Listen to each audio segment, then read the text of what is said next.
I woke up this morning. I was just making sure I had my mic unmuted. I woke up this morning and I couldn't even feel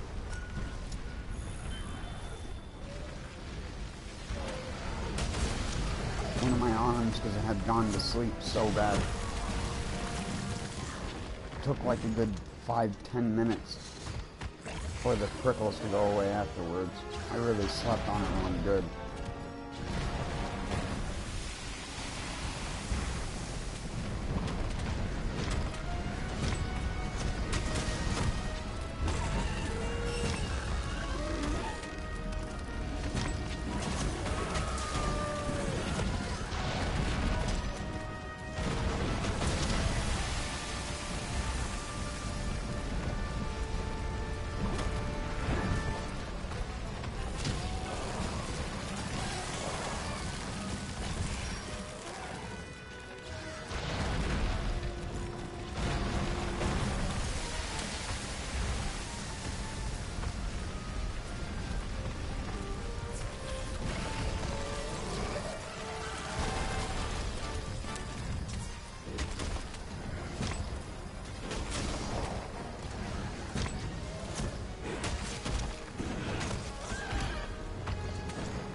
Oh shit, that's right. I have to change the timer on the display on my laptop. Don't hit me! I don't have the other hand on my controller. Mercy!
Why is that dude SOSing when he's using Zora Magdaros gear with a Xeno'jiva sword?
Dang it, I was hoping to hit him with the backswing.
Headbang. It's a banger, though.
If they just made Monster Hunter a series of boss fights like these, they would sell awesome.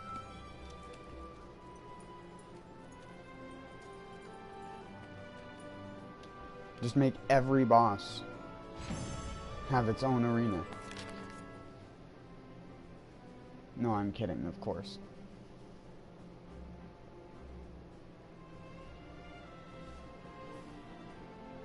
But if more of the areas were set up elaborately so that monsters could actually do shit.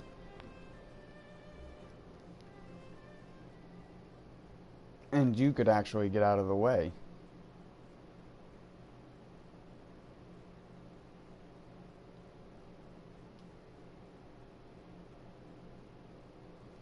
A lot of the time it's not even a monster that's deadly, it's just the area that you're fighting him in is.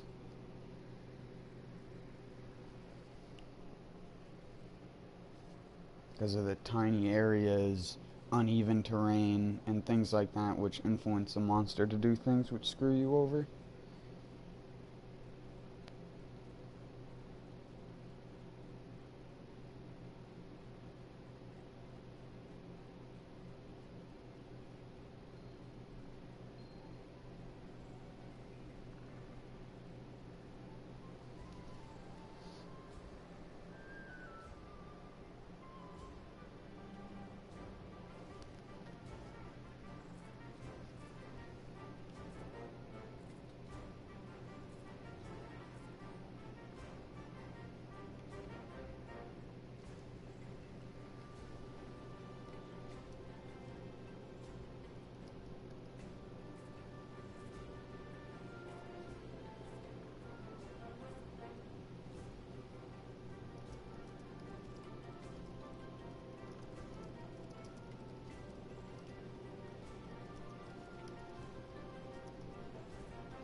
Oh shit, I forgot that I'm even streaming right now, because someone sent me a comment on YouTube.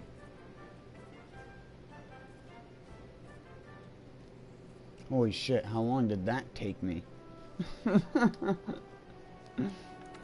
totally spaced out.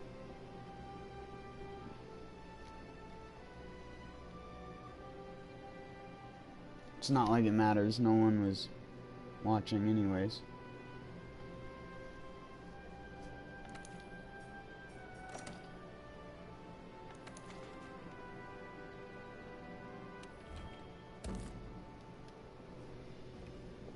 I was just posting a comment on a fishing video, a reply to someone.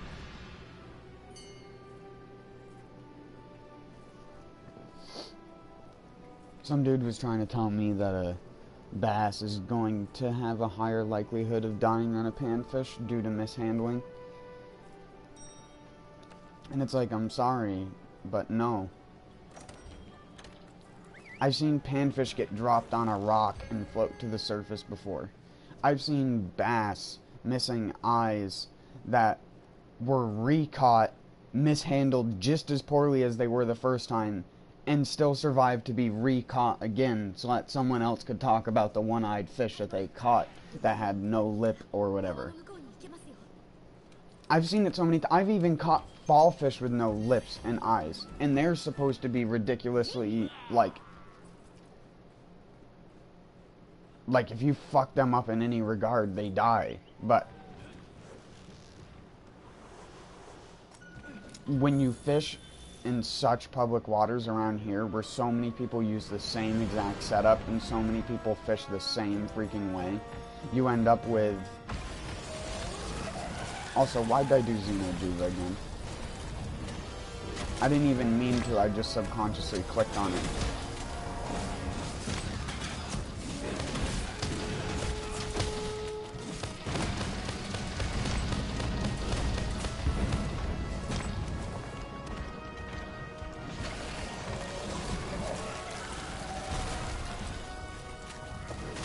All I was saying was in my comment, like, there's nothing I have seen. I've not caught panfish nearly as fucked up as I have a bass.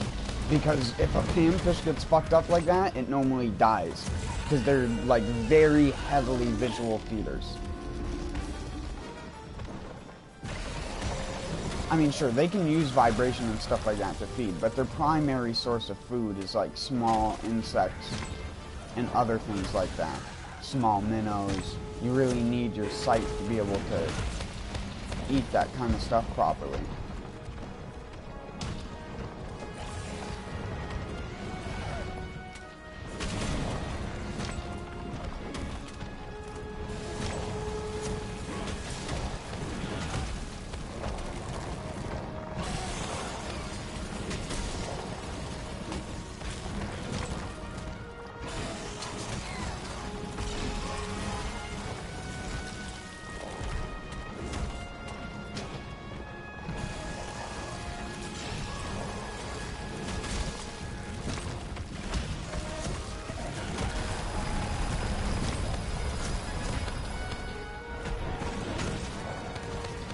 Like, the original post that the person made was about a person, the dude in the video, that being Leo Shang of Extreme Fillet Fishing, normally, like, ducks down to the side of rivers to put, like, the tiny little panfish away, and he just chucked a largemouth bass back. And it's like, I didn't even think about that, because I don't care about it either. Those fish are so fucking hardy, like, it doesn't, you could flip the thing in and it would survive. People don't because it's just an asshole thing to do, but, like, when people act like chucking a fish 5 feet into the water is gonna kill it when it's a fucking largemouth bass, they're absolutely full of it. That's all they are. They're full of it. They don't have enough fishing experience to denominate that if they think that that's what will cause them to die. Now, you can do that with a panfish, and sometimes a panfish will even just die from the shock of hitting the water. A bass is tougher than that, though.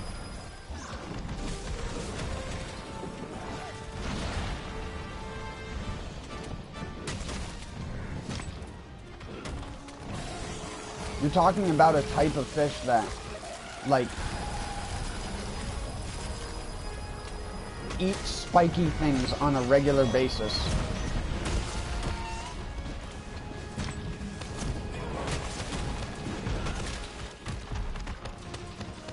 Eats spiky things. Well, it eats everything, but spiky things, I guess, are the highest things up on that list. Eats squirrels, baby ducks, anything like that. Anything in the water, a largemouth bass has eaten it at one point or another.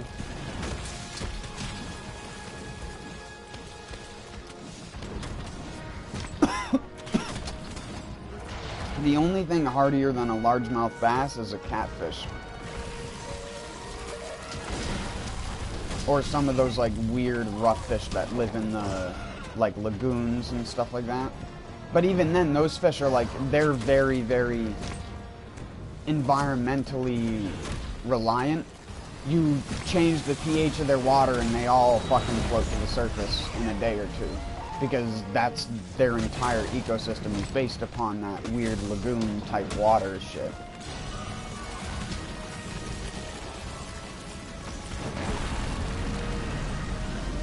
But yeah, it just annoys the fuck out of me when I go to people's videos and people want to act like, oh, he threw a bass back in the water, how bad? No, of course he's not going to throw a little 6-inch panfish. It's delicate. It's not a fucking largemouth bass. Which, like, you could... I mean, I don't need to say it. I've already repeated myself on a numerous number of comments and stuff. But it's like... I have seen so many fucked up largemouth bass in my life. Smallmouth bass are like, they're more susceptible to dying from being mishandled, but that's because they like cooler water. So if you're in a hotter environment catching smallmouth bass, you want to keep them in the water longer. That's a little bit different than a largemouth. They'll just get overheated.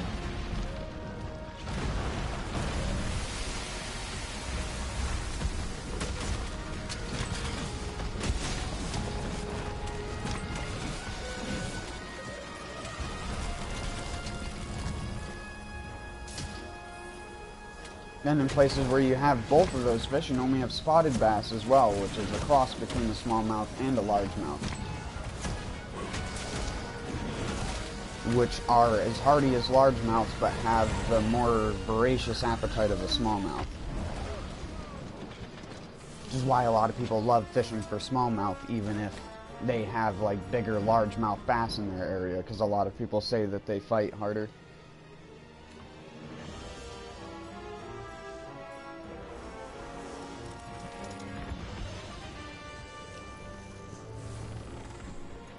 People are fucking stupid. And I'm not saying that guy's stupid. I'm actually... He's the opposite. He's just more careful with things like that. I don't blame people for that.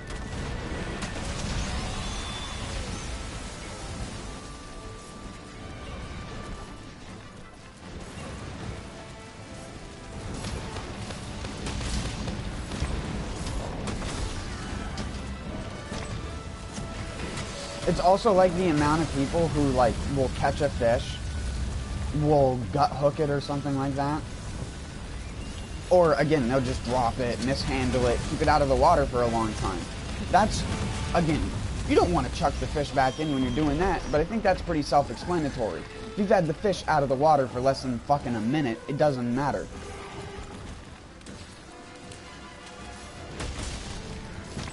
That fish will swim away like there's nothing wrong.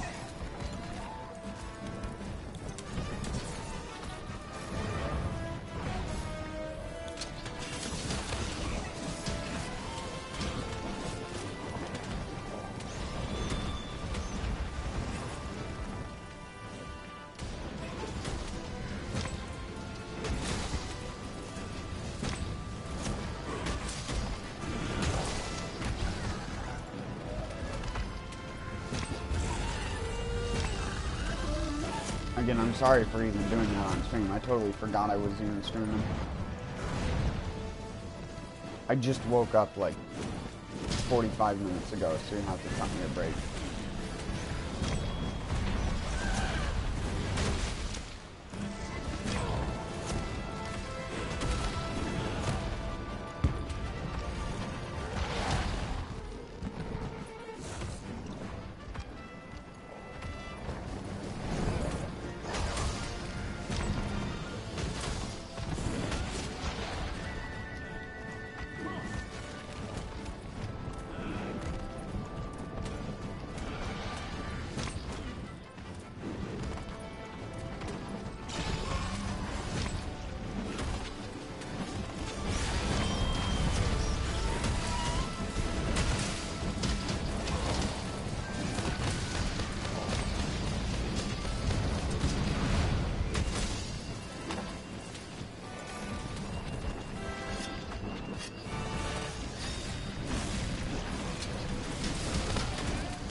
I couldn't tackle early enough.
What did that say? It's kann mig nicht bewegen.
Son of a bitch, I couldn't even roll twice fast enough to get away from that.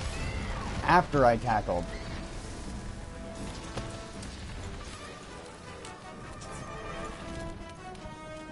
Fucking recovery frames.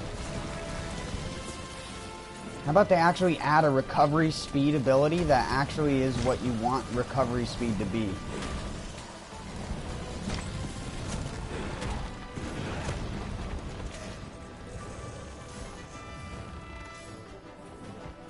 You know, that would actually add some gameplay flexibility.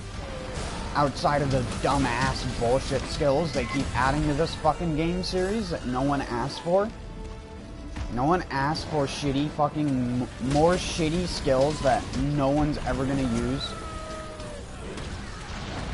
Because half of the game has to be a dumbass gimmick to Capcom.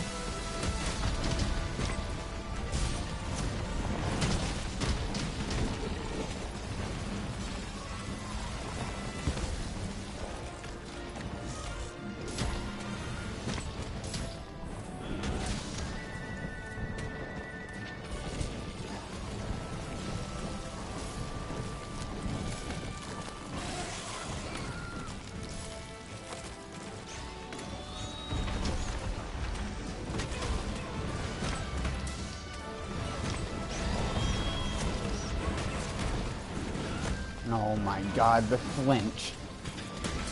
The re-stagger of the already staggered monster. Yeah. Oh well, he's dead anyway.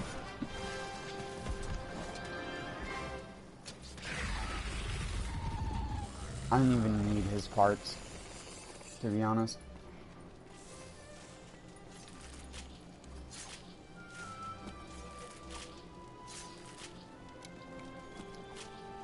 I just fight him because it's one of the only multiplayer monsters that's actually enjoyable to fight in multiplayer.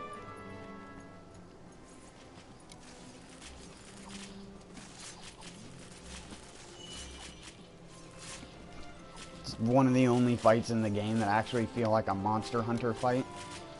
And not just, again, another Kove Turoth gimmick.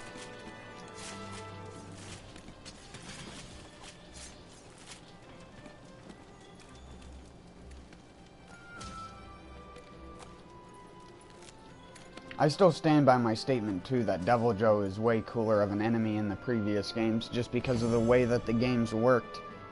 In this game, he's not as cool as an enemy, because 90% of the time, you're still not going to encounter him, you're going to encounter Basil. And then the few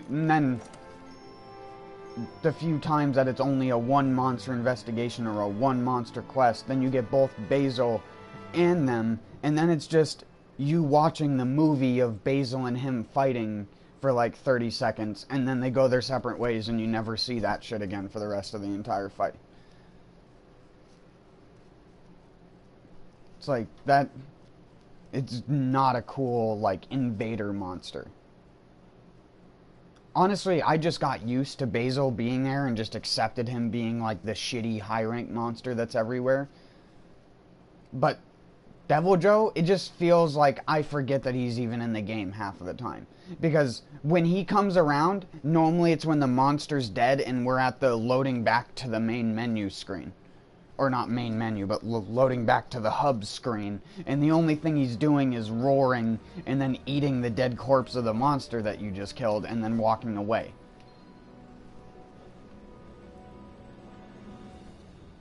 It's like, yeah, you couldn't have done that when I actually put meat on the ground. No.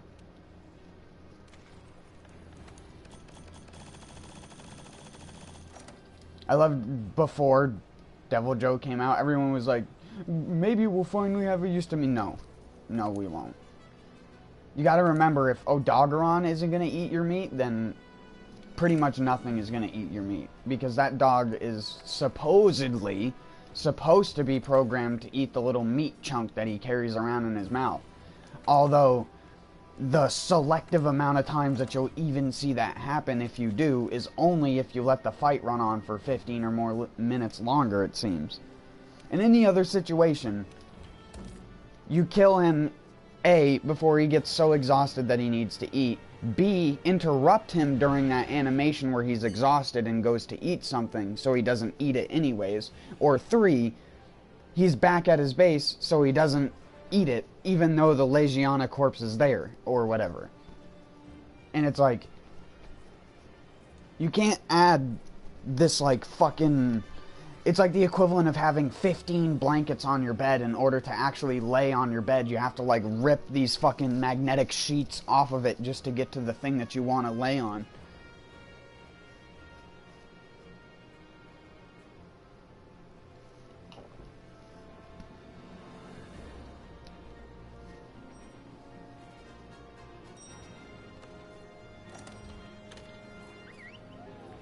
And it's like, people hate hearing me bitch about it constantly.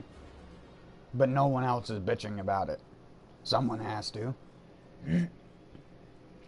Someone has to bitch about the lack of original content that makes the game have very little replayability for a Monster Hunter game. The extreme lack of respect to the actual players in terms of the shit that we're given. Like, no one cares about your shitty fucking Street Fighter game, Capcom.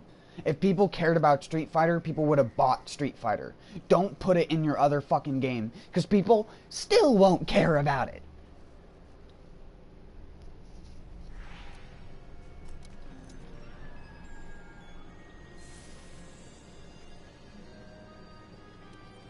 Idiots.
Capcom is the kind of company that gets away with the shit that no other company should be able to get away with in game development, and that's only because their fans are absolutely blind to it and come up with a way to rationalize what the fuck they're doing. Like, again, people, like, it's their best-selling game. They should be working fucking hard on additional fucking content for it. That should have been the first. They should have had a bulk group of original monsters ready to be released a couple months into it. Original monsters, not fucking thrice or quad times copy pasta. Original monsters. Can you do that, Capcom? I know it's hard. I know you've been redoing the same thing for years. But you can make more than fucking 10 original monsters for your video game. There is actually more than that, but whatever. The fact that there is more than single-digit amount of returning monsters in this game, with 3 of them being Elder Dragons, is fucking retarded. It really is. Like, not only is the monster count low, but they're just monsters that already existed. It's like they could have made, it didn't even have to be Kieran. It could have been just a little lightning dog thing instead of having Odogaron or something that looked like that. Just have uniquely themed monsters towards this world. But no, you've just got the same fucking monsters that existed in the other world. What the hell is the point? There's no new world here. It's just the world. Little did they know the continent was only actually 10 miles away and they just kept taking a wrong turn. Fucking retards.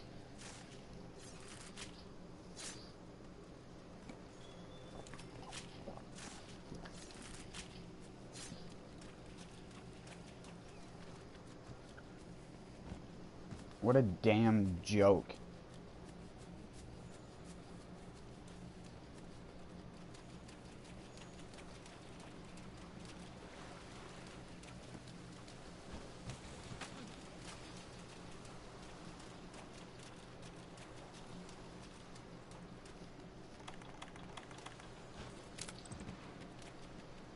I don't think Capcom knows what the 2 words original content means. I mean, their content is original to them. It's their IP. They can do whatever the fuck they want with it. Doesn't stop me from calling them a bunch of fucking lazy fuckfaces. Cool, we've seen this monster since the first fucking game. You want me to act excited about that? Awesome, it's a Rathian again, but this time it's realized in full HD. You want your full HD Rathian and Rathalos. But oh wait, there's a blue Rathalos and a pink Rathian now too, because we had those in other games as well. Yahoo! Freaking turd nuggets.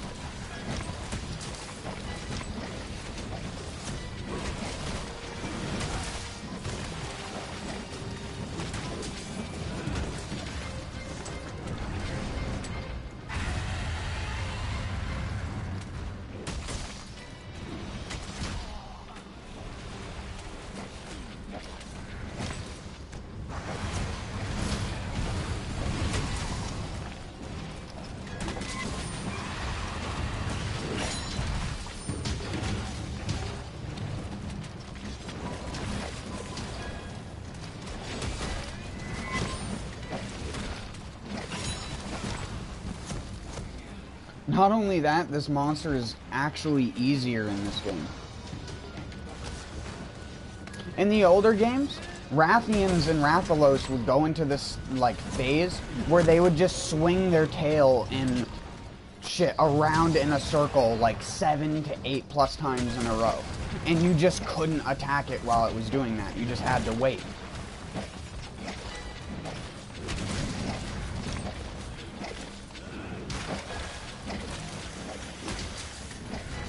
You can look up Rathian from Monster Hunter 1. It's the same shit. They just look way worse because it's a PlayStation 2 game. but it's an almost identical looking model. The spikes are even in the same similar places. They just don't have the little, like, dangle bits on their faces, if I remember right. Not that anyone would freaking care. To actually look up the original Monster Hunter. Because that's half the reason why they did it with Monster Hunter World. Because, again, they could get away with it, because they knew that a bunch of new people were going to be coming to the series or the franchise who wouldn't know otherwise. And then the people who do, you have vets making videos like, top 10 monsters you want to see return to Monster Hunter World. And it's like, how about top 10 new ideas for monsters I want to see in Monster Hunter World?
Street Fighter 5 Live recently ain't new. Play Street Fighter 5. Play our fighting game, please. Please play our fighting game. Please, we don't want to make this game anymore. We only made it because people wanted us to make it. That's how I feel Monster Hunter is sometimes.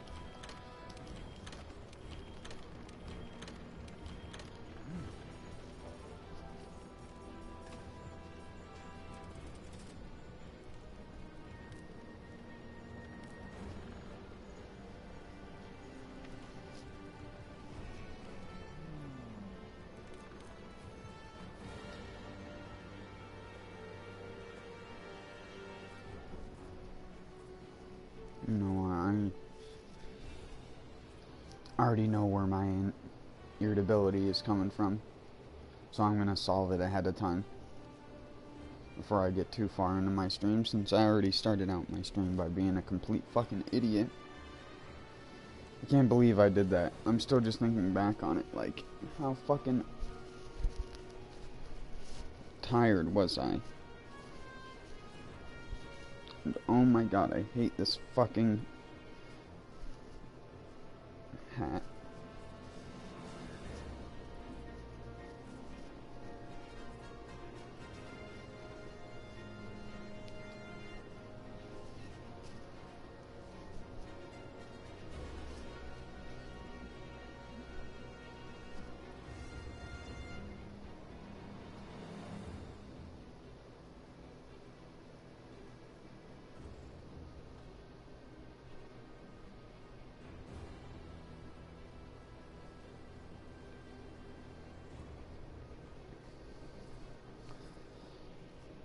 Figures there would be people who'd stop by when I'd start putting my shit on to go out for a cigarette.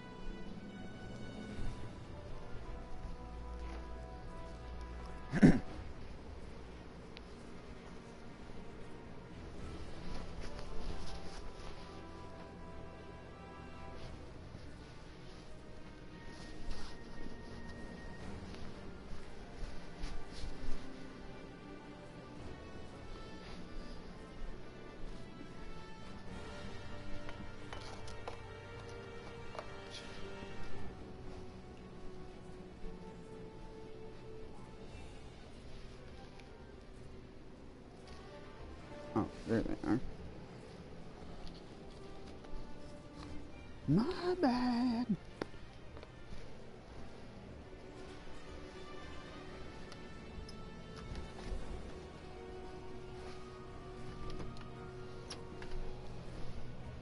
Fucking cold out this morning.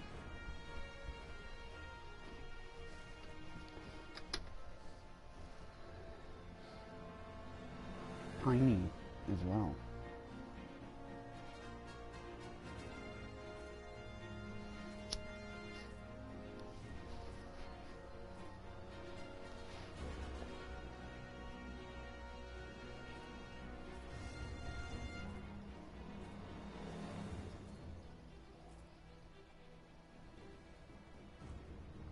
Someone must be burning pine wood. It's so bad for your furnace.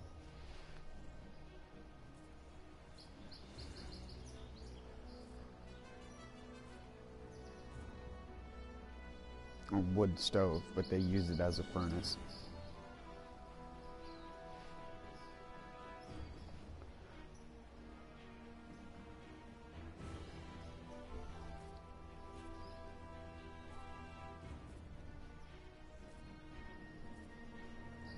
I just smell really rich pine in the air.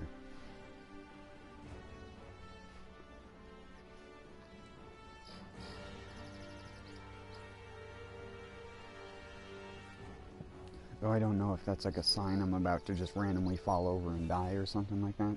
I thought that was supposed to be like the smell of almonds. Or like copper.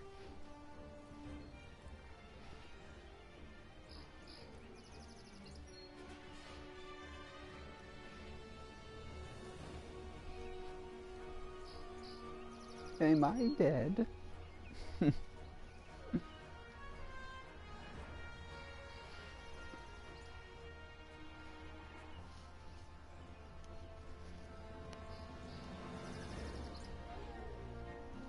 Is this real life?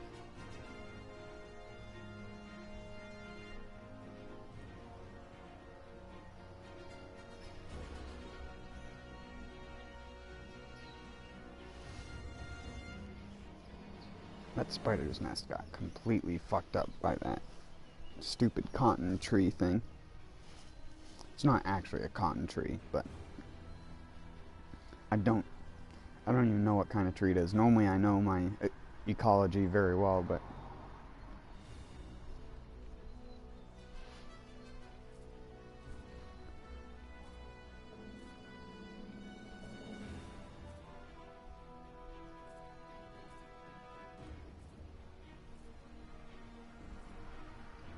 the tree has these pods on it, and the pods around this time of year they split open.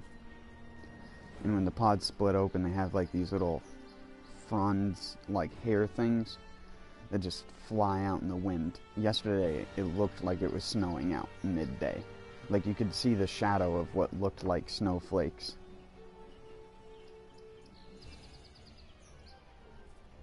But when you'd go outside, it was just these giant collective puffballs of these things.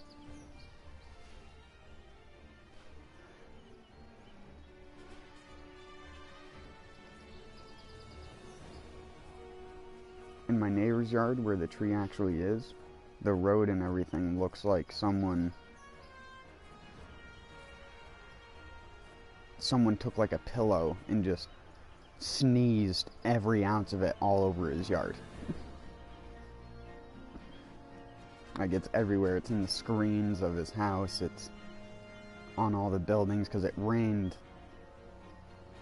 like just before it, so everything was like a sticky dew slightly, but the tree like dried out from the sun hitting it before the ground did, so all of the like frond things that would fall off the tree and hit the ground, they just stick right to it and just create this like glob of fuzzy shit.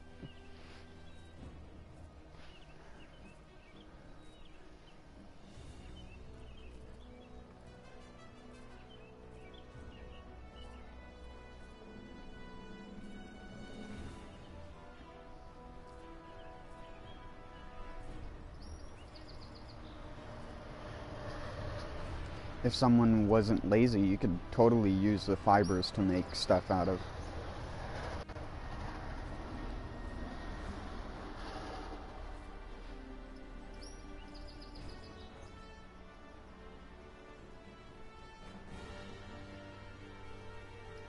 Two overloaded logging trucks just went by.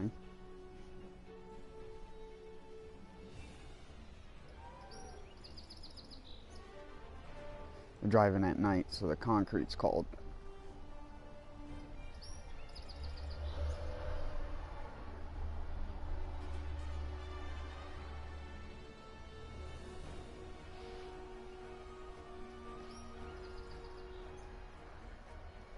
They were trying to drive that much during the day, the tires would pull the asphalt up.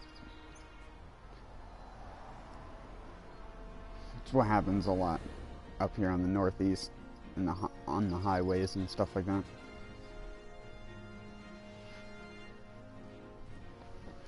People drive overloaded tractor trailers on the highway, and what will happen is, because we use a slightly different mixture in our concrete around here to compensate for frost heaves, unlike the south. So you have these dudes who drive on this softer concrete with these really hot tires, and you'll come to these certain portions of the highway where it's like, it looks like someone took the concrete and just like you know how like a snowball sort of pulls the snow up as it rolls, is sort of like that, except for the concrete like somewhat sticks, pulls up, and then flings off. So it's like a hazard to drive behind trucks like that, because it'll send pieces of concrete flying up in the air. You get knocked the fuck out by that shit. You can see videos on YouTube of that kind of stuff happening, of an overloaded truck driving on a highway, and then it's picking up concrete, and the tires are about to pop, or the tire does pop, and then it sends the shards of the tire in through the windshield of the dude who's driving the car next to him, or whatever.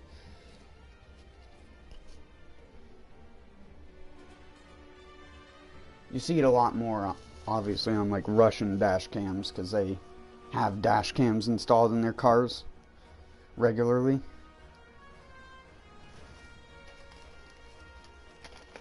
Let me take a small toke real quick.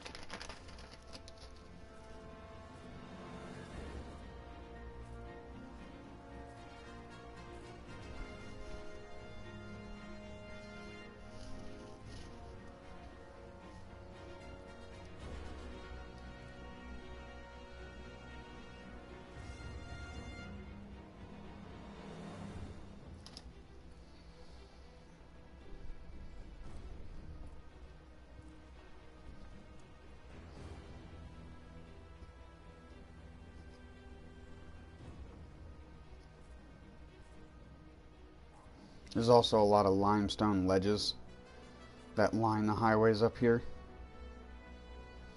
that they had to like dynamite to blast away.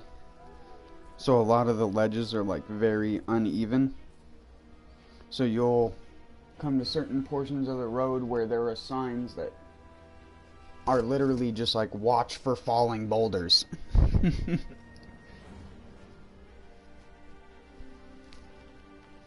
Be careful of fallen stone, or whatever. It's like a yellow hazard sign, and it has like a triangle shaped object on it that is like outlining the boulder and stuff like that.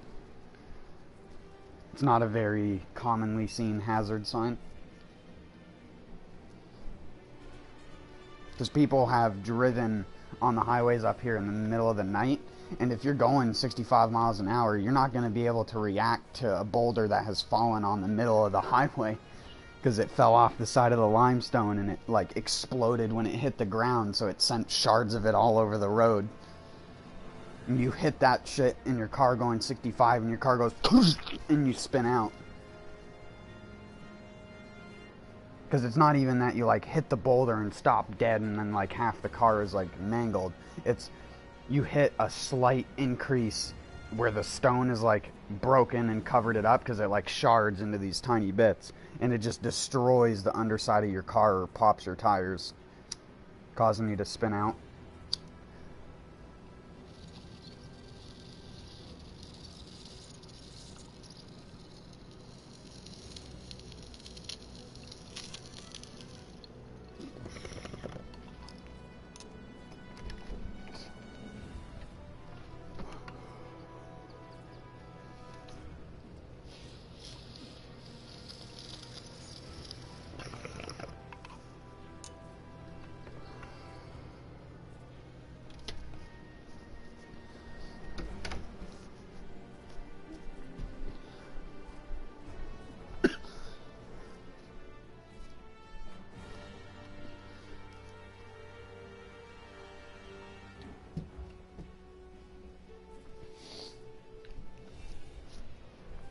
Alright, sorry, I'm done.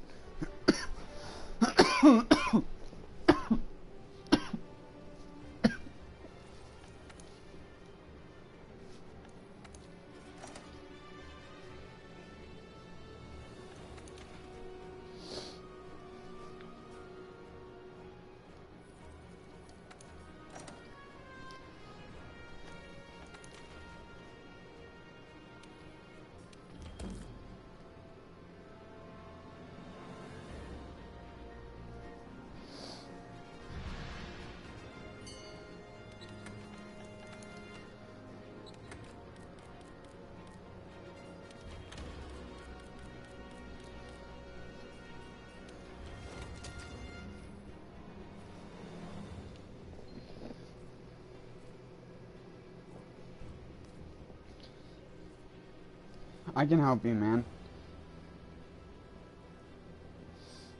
Sorry, I didn't see that before I had already joined into this.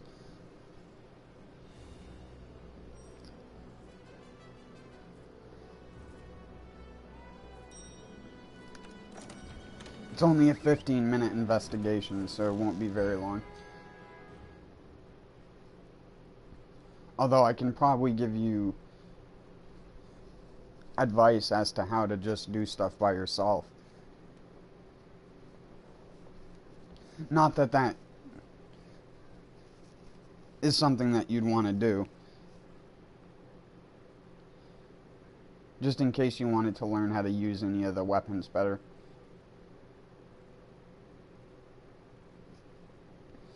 I can use all of them pretty well, except for the dual swords, but I don't really consider the dual swords something you necessarily need to use well.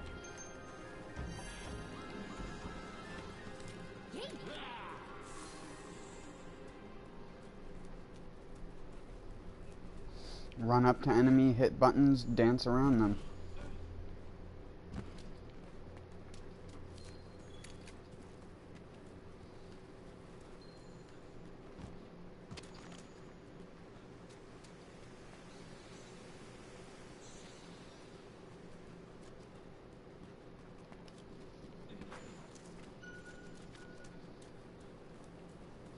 Nice. I always miss those boulders.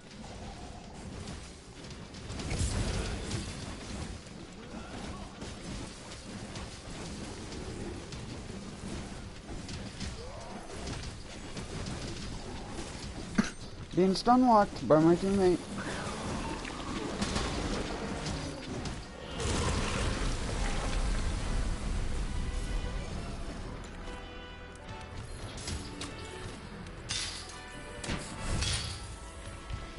Don't charge attack, please. That's fine. Really, dude?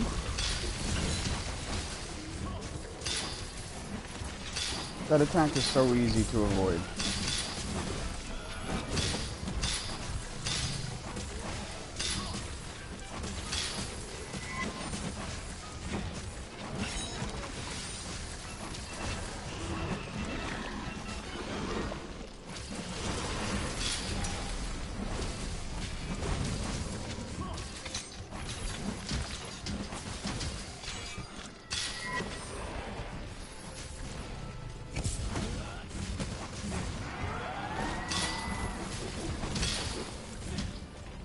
No, don't run. Why do people not use miasma gems?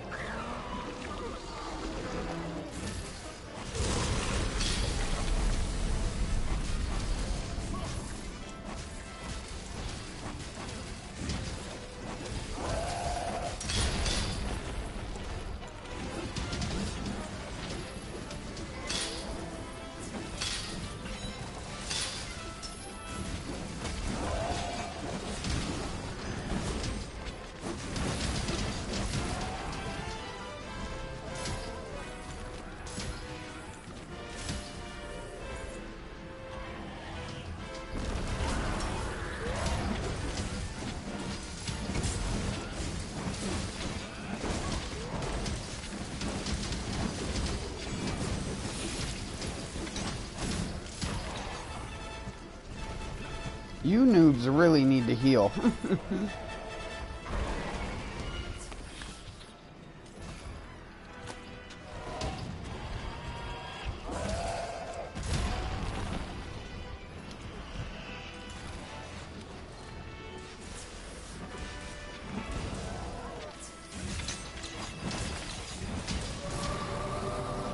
Oh, that's bad.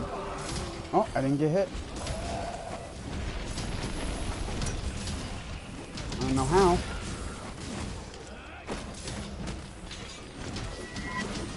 Oh my god.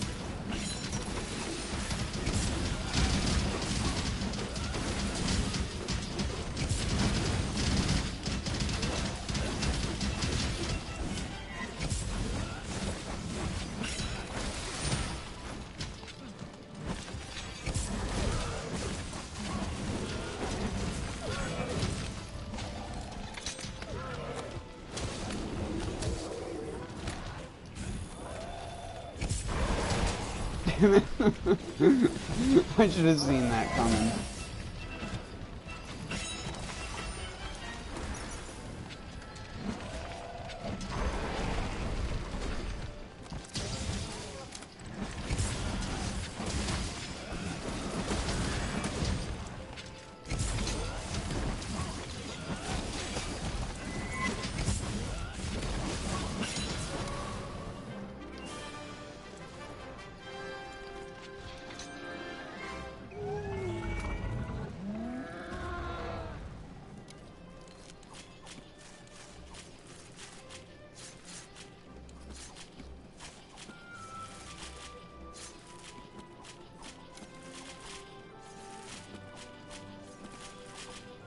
Alright, I can help you now if you're still around.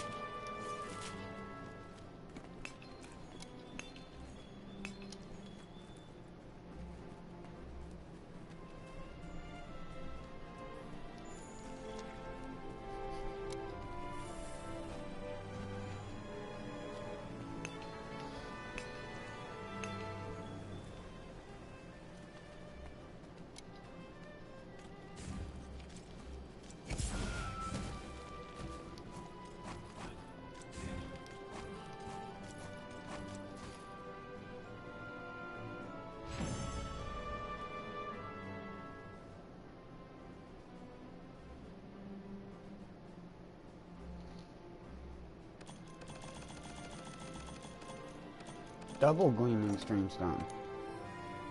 Ooh. Is that what I think it is? Nope, never mind.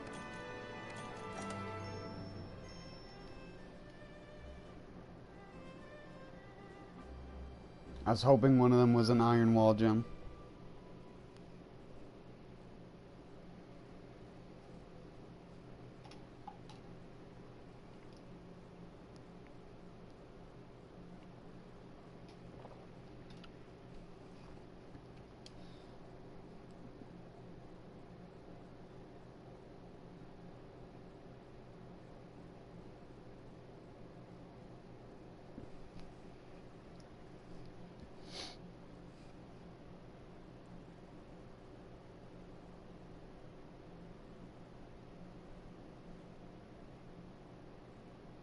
Have you tried looking? I mean, I'm going to have to assume that you tried SOS already, right?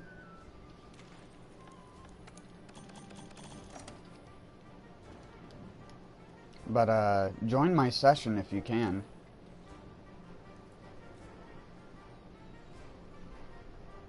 I wish I could zoom my stream in on the online session ID.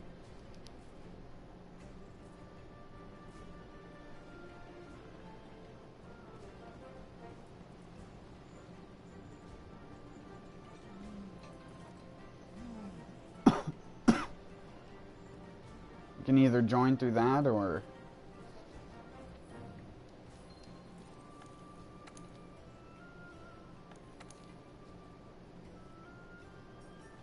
I can respond to your SOS, but I don't think I'll make it in guaranteed. And it doesn't always show all of the people who are asking for it at once, which is why I normally prefer to have someone in my session.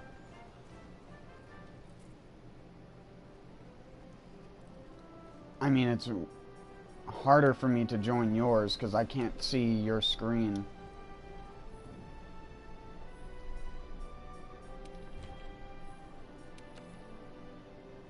All you have to do is go to this thing. If you can see my screen well enough to put in that ID, you can just go this and then go here and just type in the code right here. I can put it in actually like this if you need to see it better.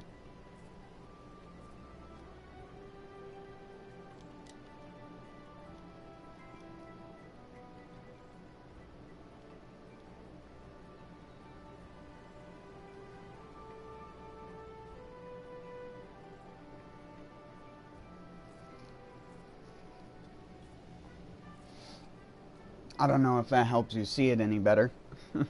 It's at the upper right hand corner of the screen as well.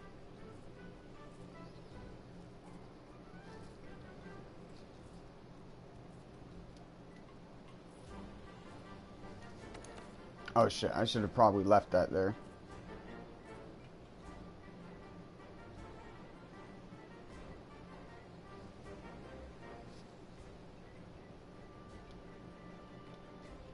Don't worry, I'm putting it back up.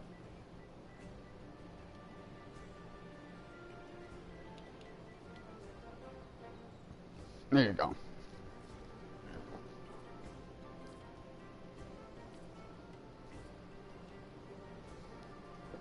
The funny thing is I also have my HUD sized increase. Or my HUD size increased, I should say.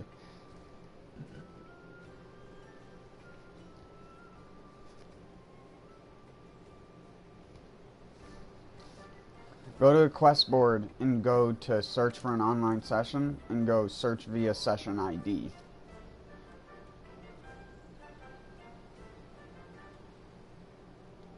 It's for private sessions, but it also works for just public ones too. It just basically allows you to join it directly without having to search for it.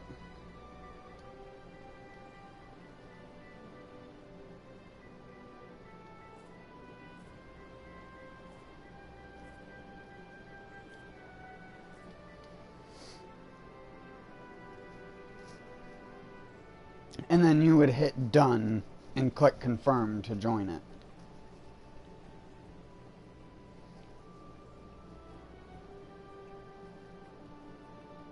If you're on the main screen, like the title screen, you just go to search for an online session and the same option will be there.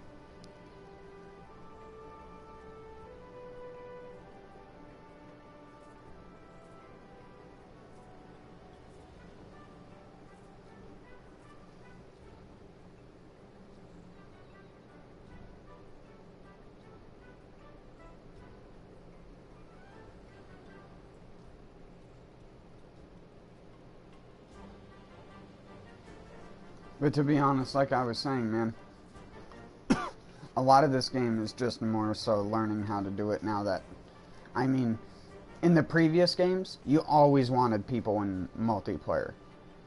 In this game, and I've complained about it quite often, having additional players can actually make a lot of fights take longer if most players aren't holding their own weight. Because unlike in the previous games where a monster had a set amount of HP and a difficulty, in this game a monster's HP changes based off of if you're in multiplayer or single player. So if you're fighting a boss by yourself, it'll have its base HP. But if you're fighting a monster in multiplayer, it'll have roughly 2.6 times, so a little over double its health.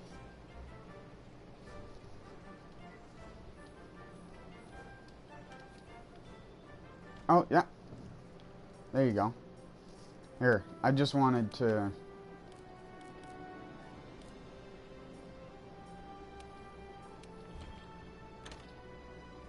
I'm not gonna get rid of Aberdolf Linkler. I can't believe he sent me his guild card.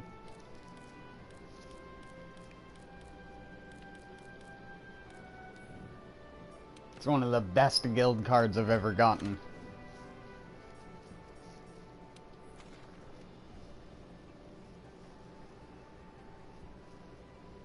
You can't... I changed my guild card picture. I don't know if I ever showed this on stream ever since I did it, but... I made it so you can't even see me. It's just my cat.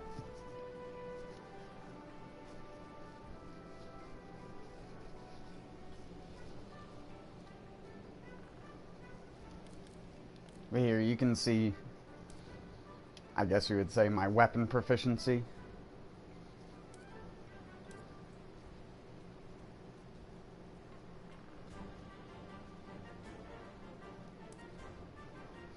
Well over 1,000 quests completed. In fact, it's like 1,500 or so quests completed, but still haven't gotten all these damn crowns yet.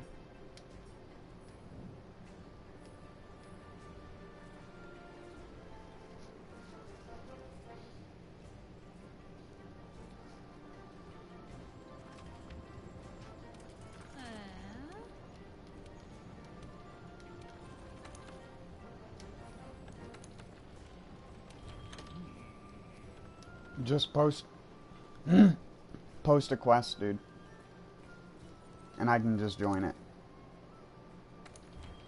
from here.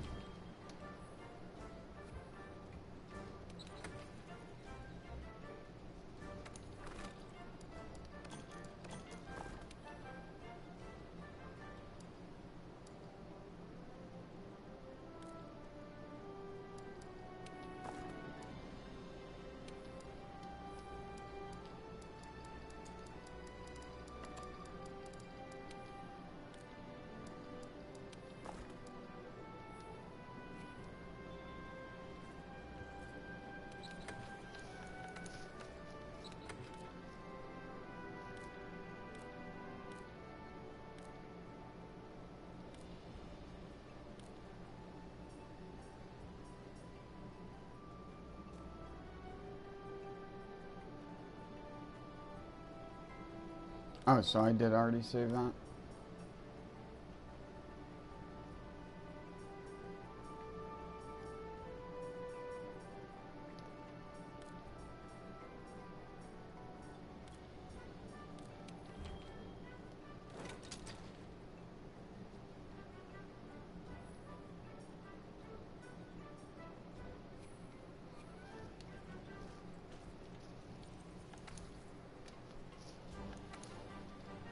Oh, wrong thing.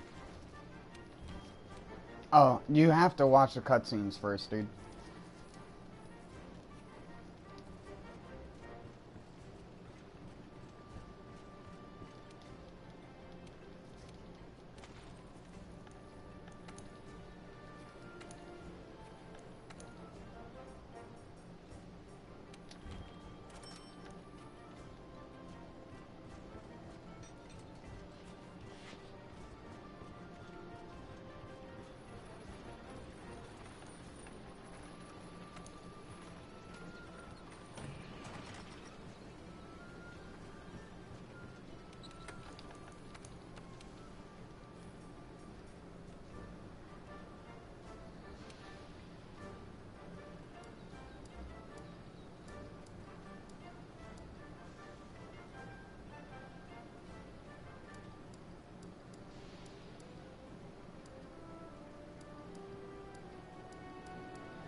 I don't remember why I was using those.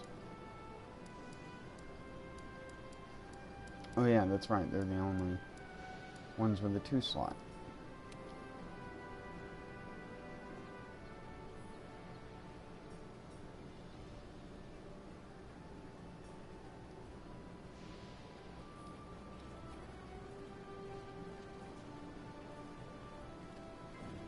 This does have protective polish. Yeah.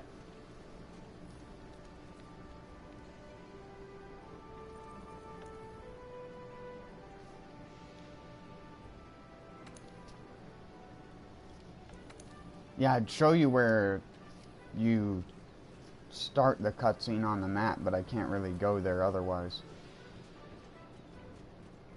I can't, like, just load the map of this to see it. I wish I could.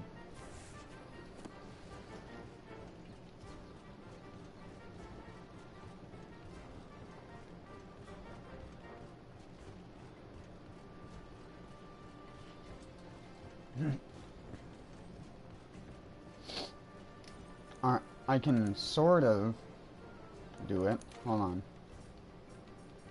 Ancient Forest. So you see Area 10? There's a big ass climbable wall right below the camp at Area 8. So you see the northwest camp? I know it's really, really hard to see on my map, but there's like directly east of the vine trap that you can see indicated on the map there. There's like a giant climbable wall that you'll see when you're there. That's a bunch of vines. And you can go up both of those giant climbable walls and take a right, and you'll be at this little nest area. And that nest area is where his cutscene activates. If you didn't already know that.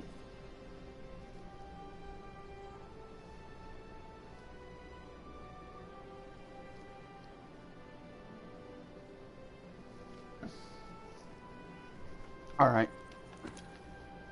I think... Yeah, I was gonna say, I think it has to, play out first. And no, you don't need to fire the SOS unless you want more people other than me to join.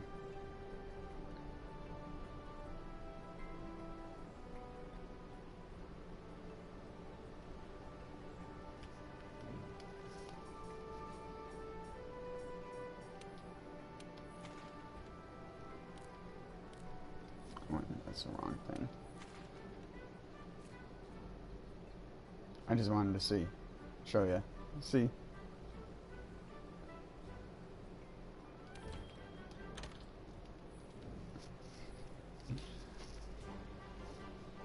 I'm just hidden in the corner.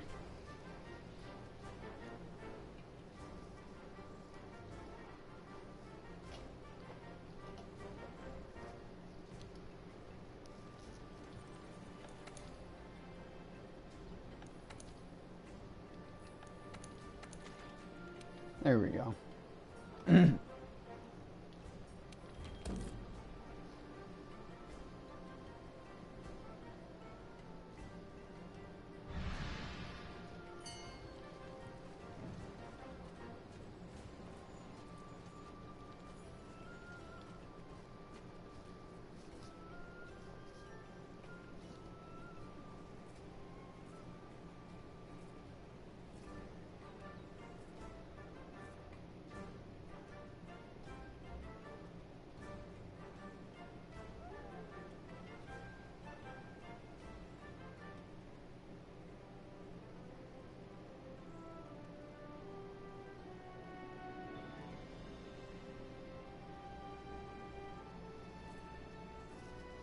Oh, that's funny.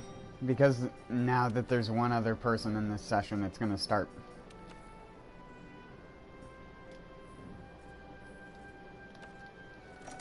recommending more people to join.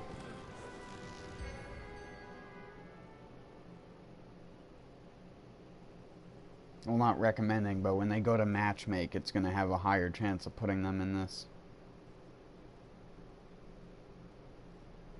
I could sit here on my own and get like 1 to 2 people in 6 hours.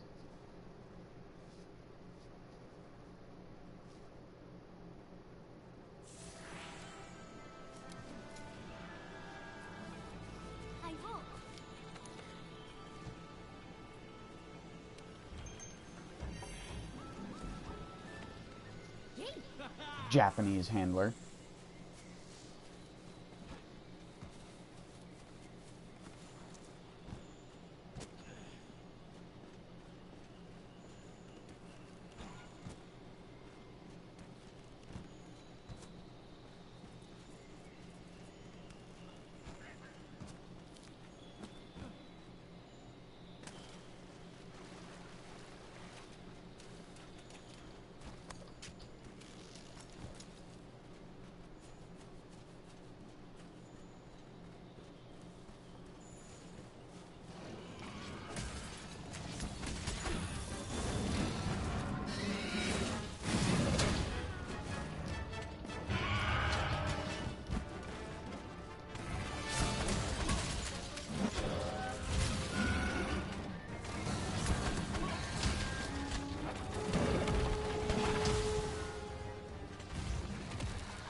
That's not at all what I pressed.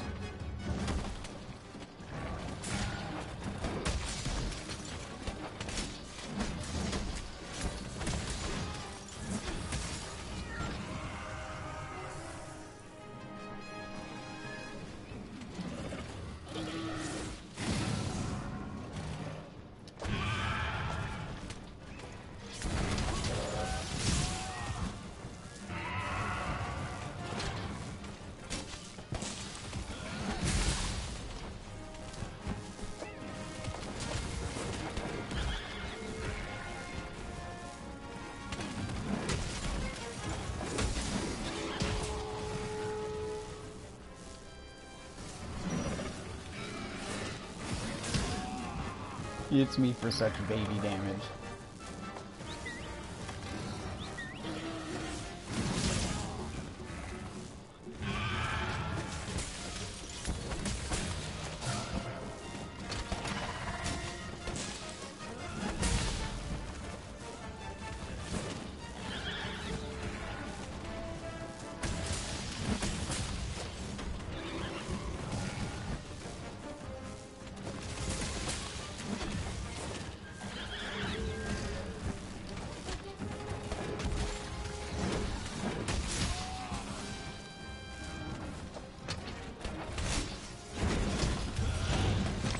Damn it. My hitbox didn't say pressed up against him.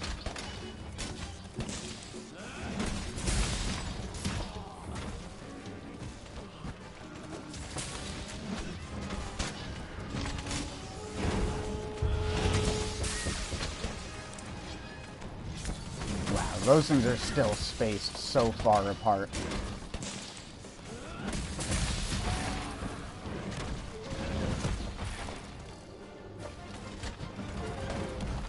Here we go. This is my only opportunity.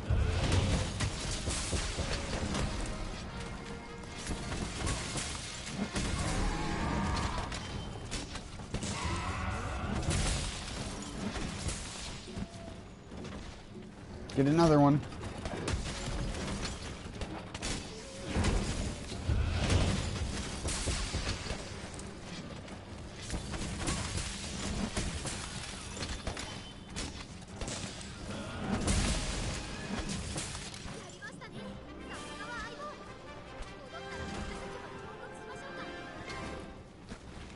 You don't need a teammate, dude.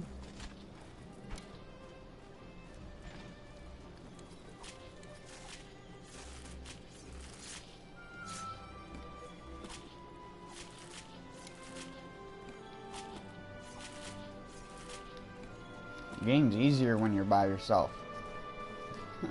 In my opinion. I hate having to constantly chase after monsters in multiplayer. Because the second you start actually getting good at the combat, chasing after the monster is your downtime. That is when you have no ability to do anything because you're just running after the monster. Because when your weapon's drawn with just about any weapon, you're going to run slow as dog shit. So you're either going to be spamming roll to keep up with them, or you're going to be putting your weapon away, which would charge blade and a bunch of other weapons, takes forever, and just to run 20 feet extra, only to have the monster just jump back in the other direction.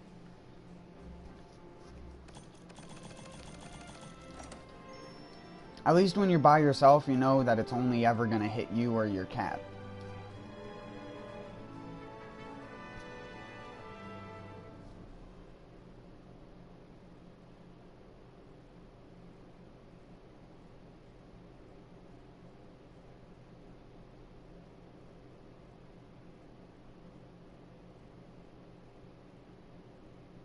Which again, at first seems like it's bad because it always feels like the monster is constantly attacking you. But in reality, like, if you just start treating every single time you go to attack as a moment to heal, then healing is basically an attack. And you basically just use that same moment to heal. Most of the time that works. I mean, there are a couple culprits of bosses in this game which just are outright broken in my opinion. But they're still easily eatable. Just their animations are horse shit.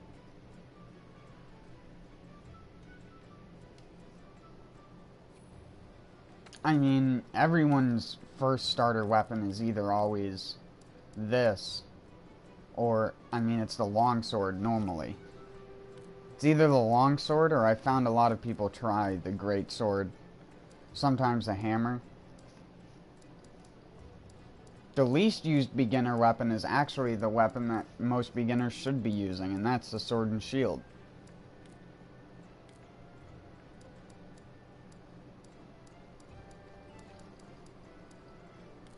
I'd never recommend the hunting horn to a beginner.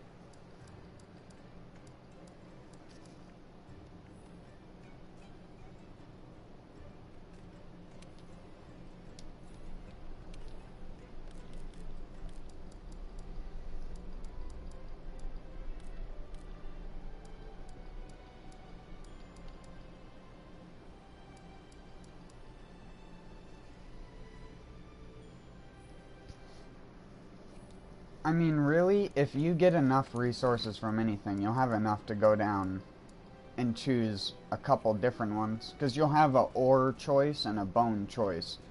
And those choices normally don't conflict. So you can normally safely upgrade a lot of, or not a lot of different weapons. I mean, when I started out, I did not have this shit. This was one of my first weapons down here. I had the lightning punisher. And then I also used the, what was it? The Kulu hammer. This thing for a little while. Just because early game, it's hard to get affinity on gear. So, having weapons with affinity is a good early game damage booster. Affinity is just your chance to crit, basically.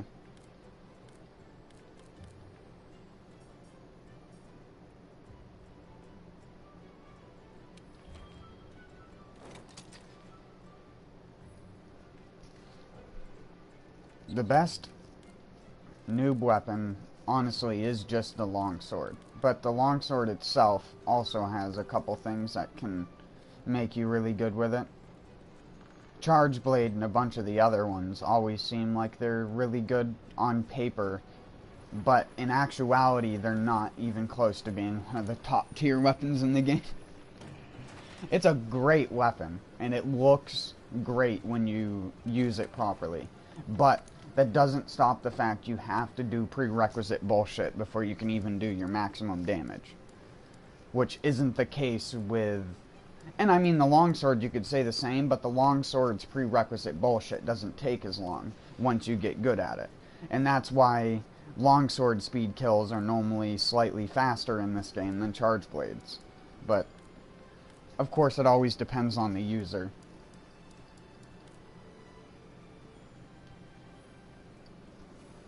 Again, like, you can't just ask good armor and stuff like that. I mean, I'd love to be able to just tell you, get this and this and this, but that's not...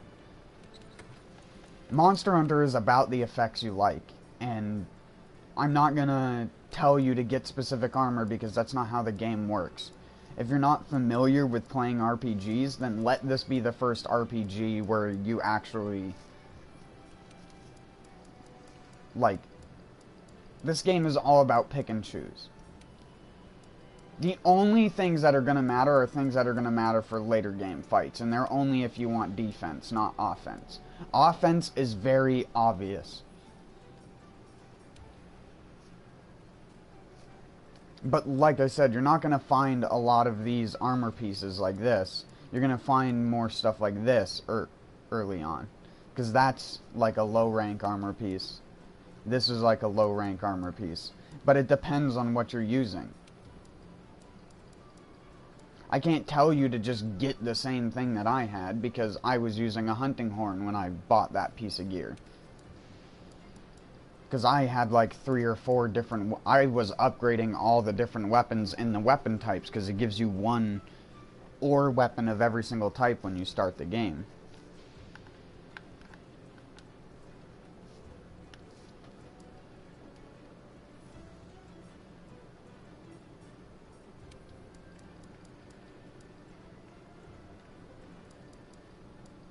The thing I recommend, and this is the thing where most people get fucked on, don't get a piece of armor just because it seems like it's better. I see so many people wearing full sets of armor, clueless. Those people are absolutely clueless. Like, again, I never bought a single full set of any of these low rank armors. They're all bad. Most of their skills are not going to benefit you that much. So you want to go with skills that have a substantial impact on your build. So I have a couple of these things, but I bought these things just for the sake of their ailment and look more than anything else.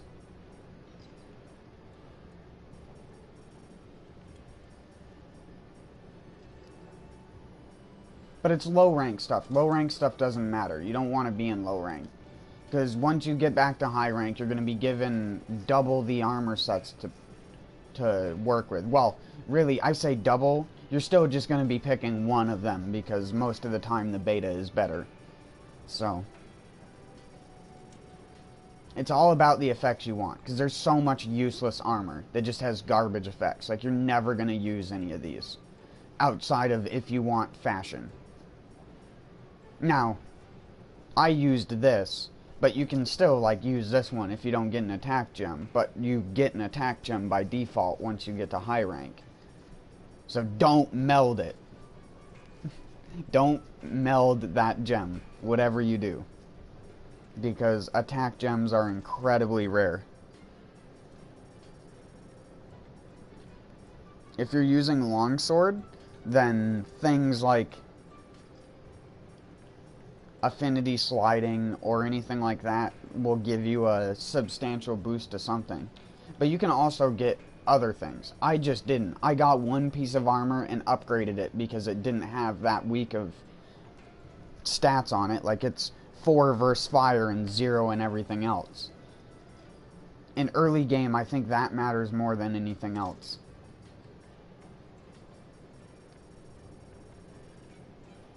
Because only once you get down here is where your armor skills start mattering. Mattering?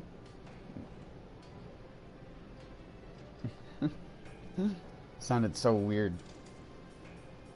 And these are things that you'll actually grab because they actually have decent effects on them. And set bonuses. Stuff like that.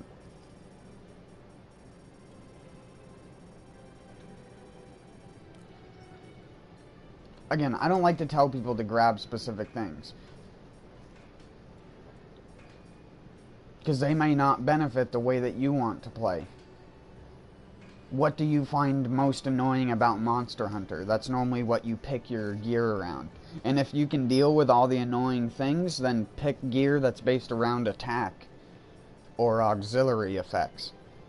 And if you need to, there's this cool feature in this game that a lot of people overlook initially, and you can just sort stuff by skills. I mean, I never do. I just look through the list of armor. But you can do this, and this will tell you what every single effect does. Of course, it's not going to show you all the effects that I can see, because you aren't as far into the game and you haven't seen some of the effects yet.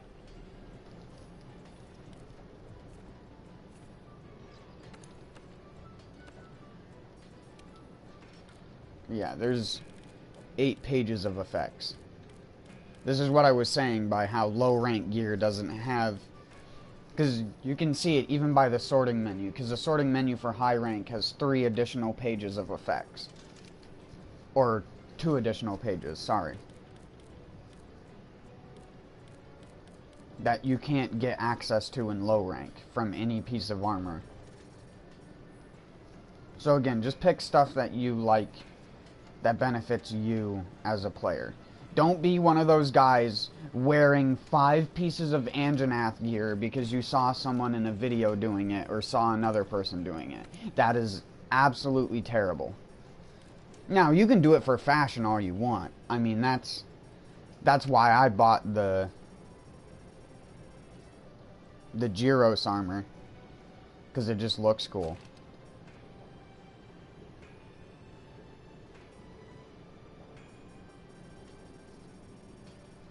In those cases, sure, whatever.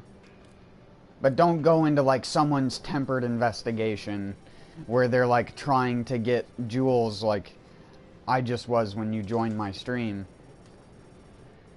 wearing some joke-ass armor set. Because you'll see people so often start out this game, and this is, like, one of the first 5-piece armor sets that people get, and none of the effects benefit a person using a longsword. None of them. Except this, and that's only if you're using a fire longsword. Marathon Runner doesn't do anything, because the longsword and a lot of other weapons don't have things that consistently drain your stamina. Special ammo boost only affects bow guns and dragon piercer. This is just, it's fire resistance, whoop-de-doo. And this is artillery, which is for a specific subset of weapons, so like these armor pieces conflict with one another wearing them as a set. And it's the same way that goes for a lot of these monsters that have set bonuses. Like this. Like it has ice attack and ice resistance. So, wait, you want me to fight an ice monster with ice attack on? Expecting it to do something? Like, what is the fucking point of putting both of those things on the same set? Like, I understand it comes from the monster, but that doesn't help you make a build that's effective. Like, some of these skills now, of course, like, this is actually a good skill. Divine Blessing is pretty good. So, if you were to get it, any of these armor pieces, I'd probably get this one. But it's just, there's so many just shit pieces. Or it's like, you don't want Thunder Attack and Thunder Resistance in the same build. If you're fighting something that's dealing thunder damage to you, they're probably resistant to thunder, so having a thunder weapon with thunder attack doesn't benefit you. And that's what I mean by getting skills that benefit you for what you are doing specifically. Oh, sorry, I didn't even answer that question. It's the fish dudes.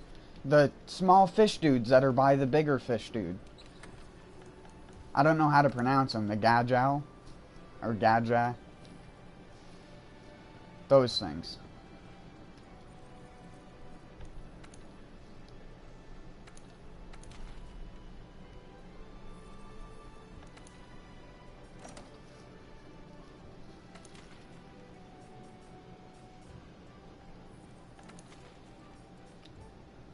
I'm just going to do an investigation because I don't want to sit there waiting around anymore.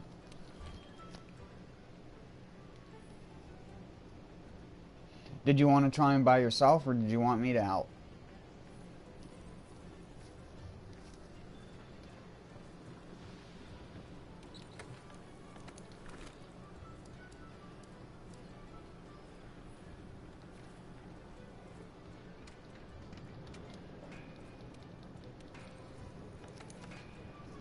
Because when you're starting out, you're going to be limited in what you can upgrade to based on what you've seen.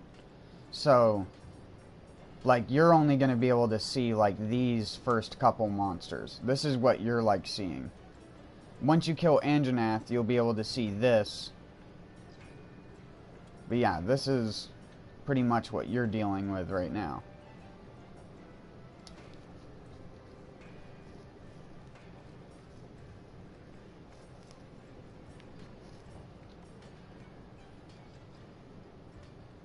The Kodachi Fang is actually a really, really good longsword early. I have that one upgraded and fully augmented. It's right here.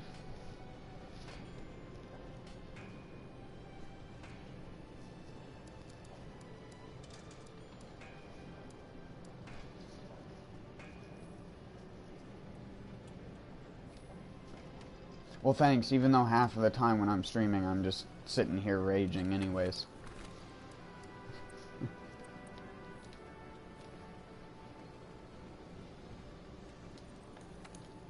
I was screaming about Capcom's bullshit earlier. Oh wait, hold on. You still have to watch the cutscene, right? Yeah.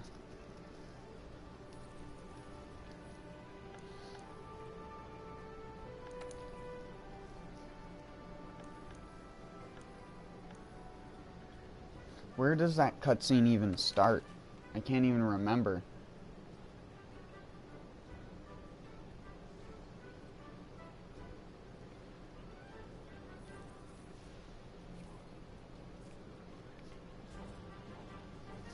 Well, I'm gonna go to the bathroom real quick.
Also, thanks for subbing, man.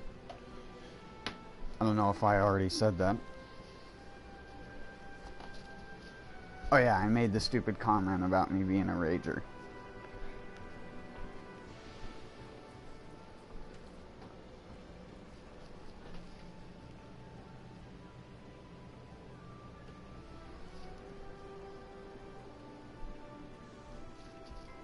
What weapon did you decide to use?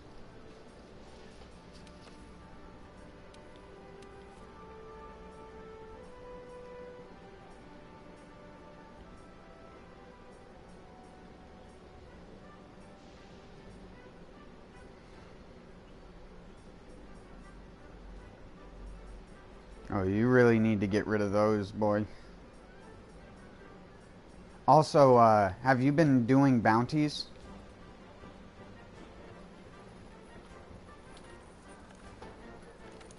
If you come down here, there are these three stooges that are standing by this little water pump Geary majigger over here. And you want to talk to these three stooges and you want to get armor spheres from them. The armor spheres you get for doing these things, you can take and upgrade your gear. And you want to upgrade your gear because if you have a piece of gear with an effect you really like on it. So let's say, in the case of the Jagras helm, that's actually the same helmet I used, which is actually a good choice, in my opinion. But the Jagras helm, see, I have it. You can get it up to 38 defense at level 16. That level, the level of a gear just means how many times it's been upgraded. It's not actually a denomination of anything. It's just that gear has been upgraded 15 times. Because they start out at level 1. You can see I even got the beta piece. In this one, the beta, again, has a gem slot on it. So you could slot a gem in of whatever you wanted.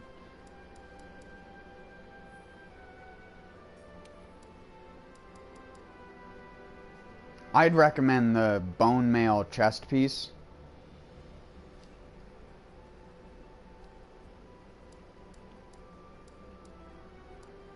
Again, this can be upgraded to 36 defense when you get to the near end of low rank. Because if you're dying really fast, if you're taking a lot of damage, you probably need to upgrade your gear. Because your gear looks like it has pretty low defense comparative to the gear that I was just looking at. And it's the same stuff. Yeah, yours is all level 1. Only your pants have been upgraded. But why would you upgrade that? It's a barbecue master.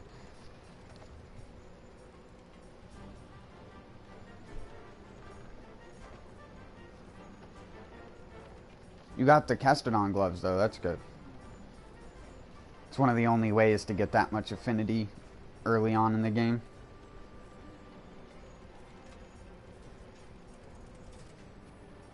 I would also trade that out, but I can't remember what good pants there would be.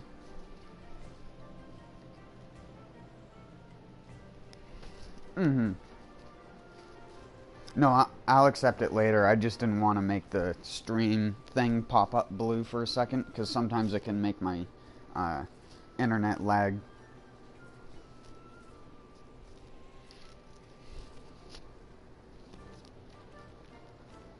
Every single time I do it by accident, I watch my bitrate drop.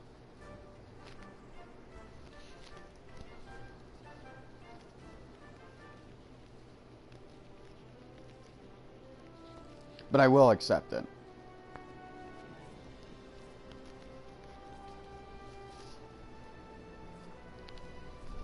My tip with him, with Anjanath, is to focus on doing singular hits at a time, and if you are gonna go for a follow-up, do a tackle instead of actually doing your second slash. And if you don't know how to do a tackle, when you're holding triangle, when you're doing a charge slash, you press circle during the animation where your character actually has the sword fully charged back. And if you press circle at the same time as you would releasing it to do like a supercharged attack, because if you didn't know, you don't want to just hold triangle until the weapon drops on the ground. You want to hold triangle until you hear that third level, so it goes like douche, douche, douche, and you want to release it as soon as that third one goes off. You can also feel it with the vibration in the controller, but I have my vibration turned off because it makes my fucking wrists hurt. So it makes my wrists hurt because when you play weapons like that, your controller is literally like non-stop vibrating in combat.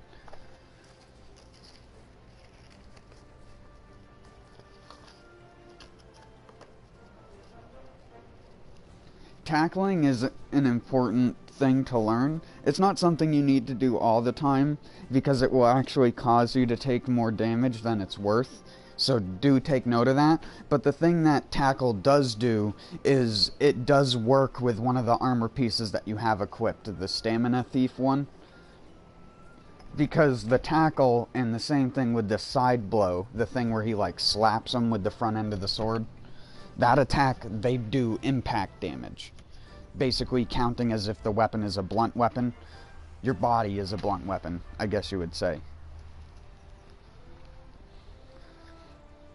And you can tell that because it makes a different sound when you hit the monster in the head. It'll make like a chink sound, and you'll hear like a bunch of little, or not hear, you'll see a little like yellow particles fly off of their face where you hit them. And that is KO, or stun ailment. When you look at a monster's resistances and it says stun, that's what it means. It means its resistance to those like gold particles. But a secondary effect of stun damage is whenever you hit an enemy in the body with stun damage, it does exhaust damage instead.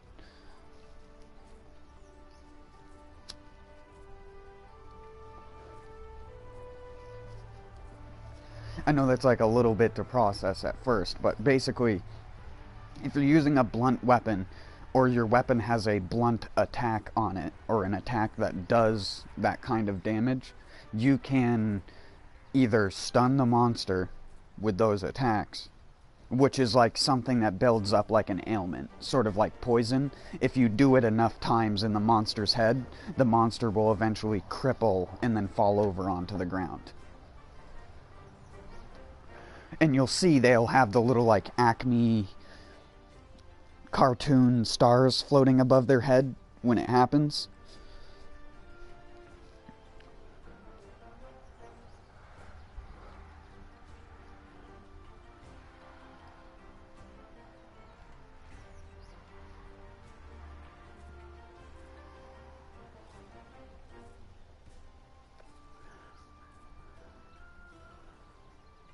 It's an important mechanic to learn, not only because of that, but also because the tackle has it basically has like a stun negation on it and a damage reduction. So if you knew that you were going to get hit and not be able to like roll or recover fast enough, what you can do with a tackle is you can tackle through an enemy's attack, and the attack won't stun you if it's timed properly, and you'll take reduced damage for doing so. But like I said, that can sometimes be worse than it actually is, because it'll cause you to also get hit on a follow-up hit. So you just have to learn when you should and shouldn't tackle a monster.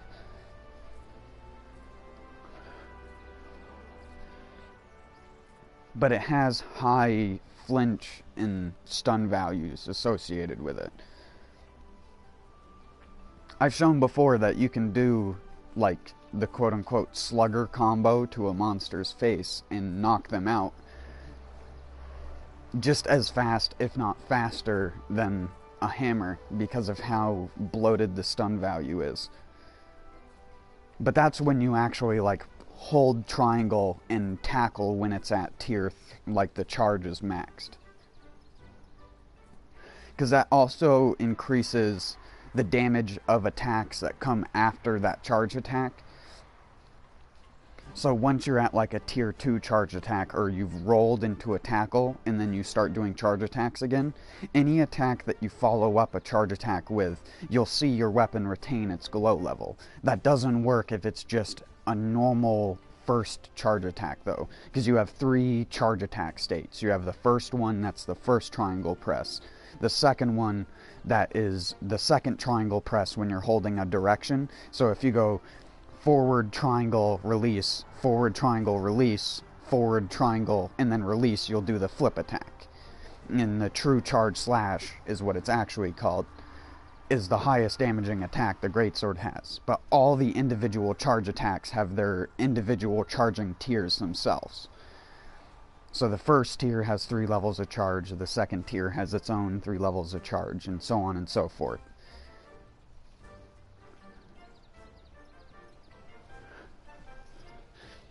That all has an impact on the motion value and everything like that of the attack, if I remember correctly.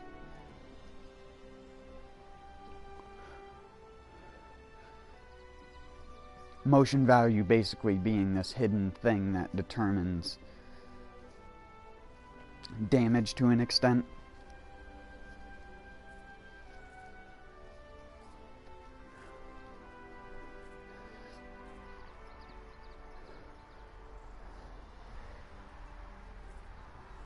It's one of the reasons why the Big Bang combo does more damage successively as it goes on if you're using the hammer. The Big Bang combo is like a douche. It's like one of those just repetitive smash the monster in the face combos. But if you miss a single hit, you don't get to follow up anymore. But each of those hits, the speed of the attack increases. lesser so than the angle of the attack. So like your character swings the hammer faster on each follow-up. And then on the third one, he does the full, like, 360 degree spin and overhead with the hammer, which does the most damage in KO. Sorry, I'm back inside now. I couldn't see my chat for a little bit. Oh, yeah. Sorry, man. No, I'll do it. I don't normally chat with people on the Monster Hunter streams, but honestly, I've been bored with normal shit recently, so I don't really care.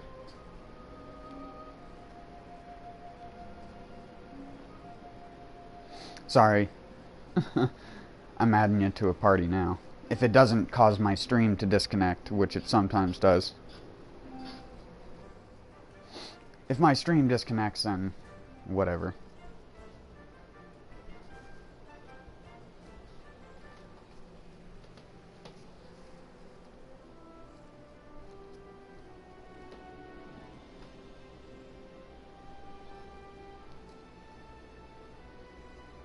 Hello? Hey. Hey, I'm getting bodied. I only have 1 life left, but I damaged him a lot.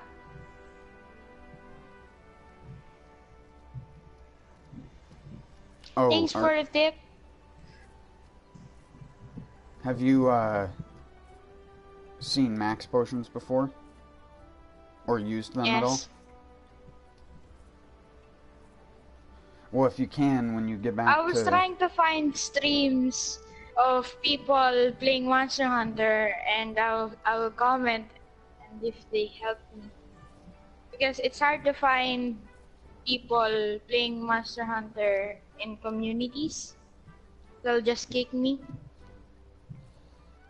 Well, yeah. I mean, a lot of people don't, and I'm not trying to sound like an asshole when I say this, a lot of people don't, like, try to give respect to people who are younger, and I'm fine with it as long as, like, the people aren't loud or whatever. I don't really care. I've been in that position because, I mean, I've gamed since I was, like, 8 years old, so I know how it is.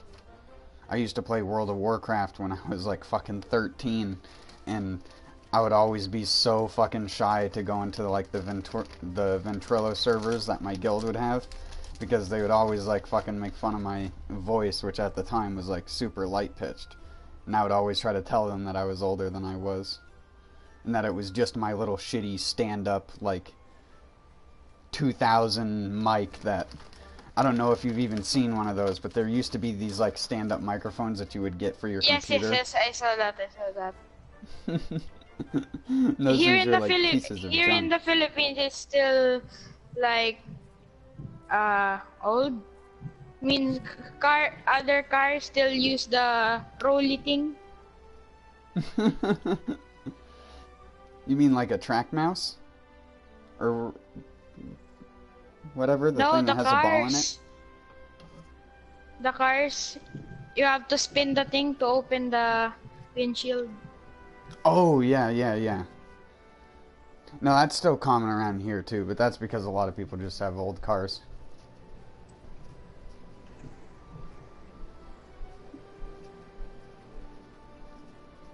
I'll join you in a second. My uncle was helping me for the Juya tortoise hunt.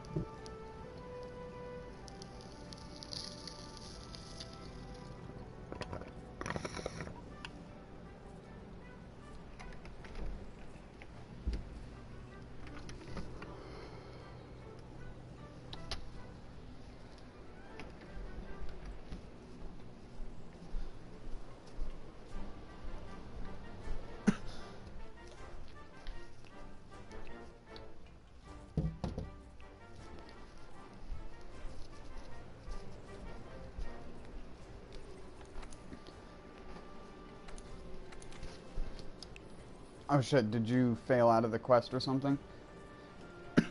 Yes. Oh, it's fine. Just repost it. This time I'll be able to join immediately.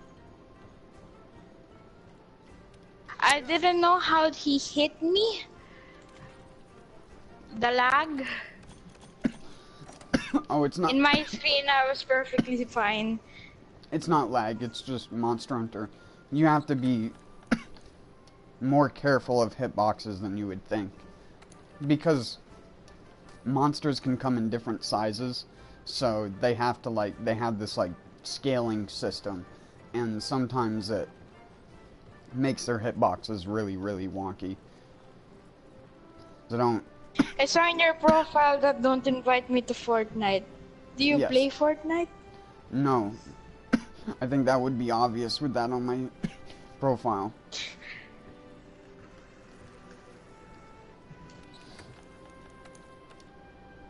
I'm RPG person. I can't give a fuck about playing with... I don't play against other people, I guess you would say. I stopped doing that stuff back in that MMOs. Is Ark Survival Evolved RPG? The game that uses the dinosaurs? Did you post a quest again? Oh, you hadn't even loaded back to Hysteria yet. Yeah, I'm loading.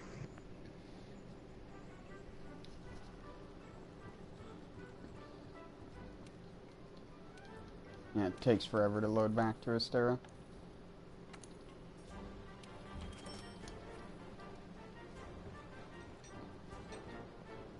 Do I have to watch the cutscene again? No.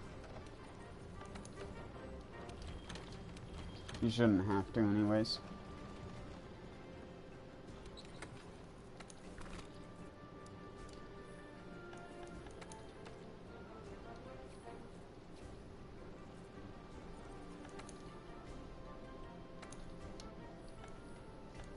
You have a lot of subscribers. Huh? You have a lot of subscribers. No. Oh, I saw you have 109. That's not a lot.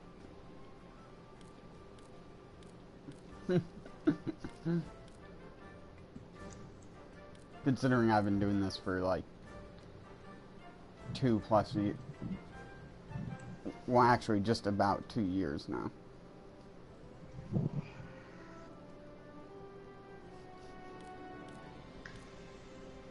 Do I have to depart so you can join or no? No, no, no. In fact, it's easier if you wait.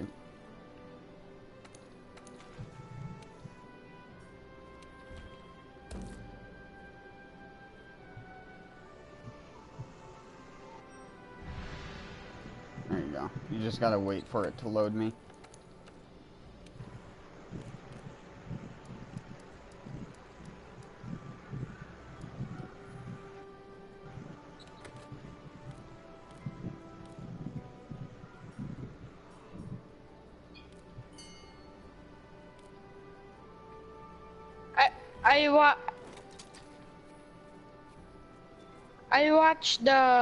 I watched videos of like tutorial combos for. Hey, next time you need to wait for it to actually let me be ready, because you entered the quest without me being ready, and if you do that in the future, if it's not a main quest, it'll just boot me out of the quest, and then it'll lose a slot. So you gotta wait until it says ready to go for me as well. That's why I was saying you gotta wait for me to load, because every quest has to load when you click on it for whatever reason. I guess it's because they don't want the loading screens to be even longer than they already are. But can you join me or no? Yeah, I joined. That's what I said. You just didn't wait for me to join in, so you left without me, and then I had to re-wait to join your quest again. That's why I said next time you just need to wait and not go ready to not enter the actual quest before it says I'm ready to go as well. I watched videos on the tutorial of combos and weapons. I have no idea what you just said. I'm sorry. I watched the videos on like the great sword combos. Oh, yeah. I got you.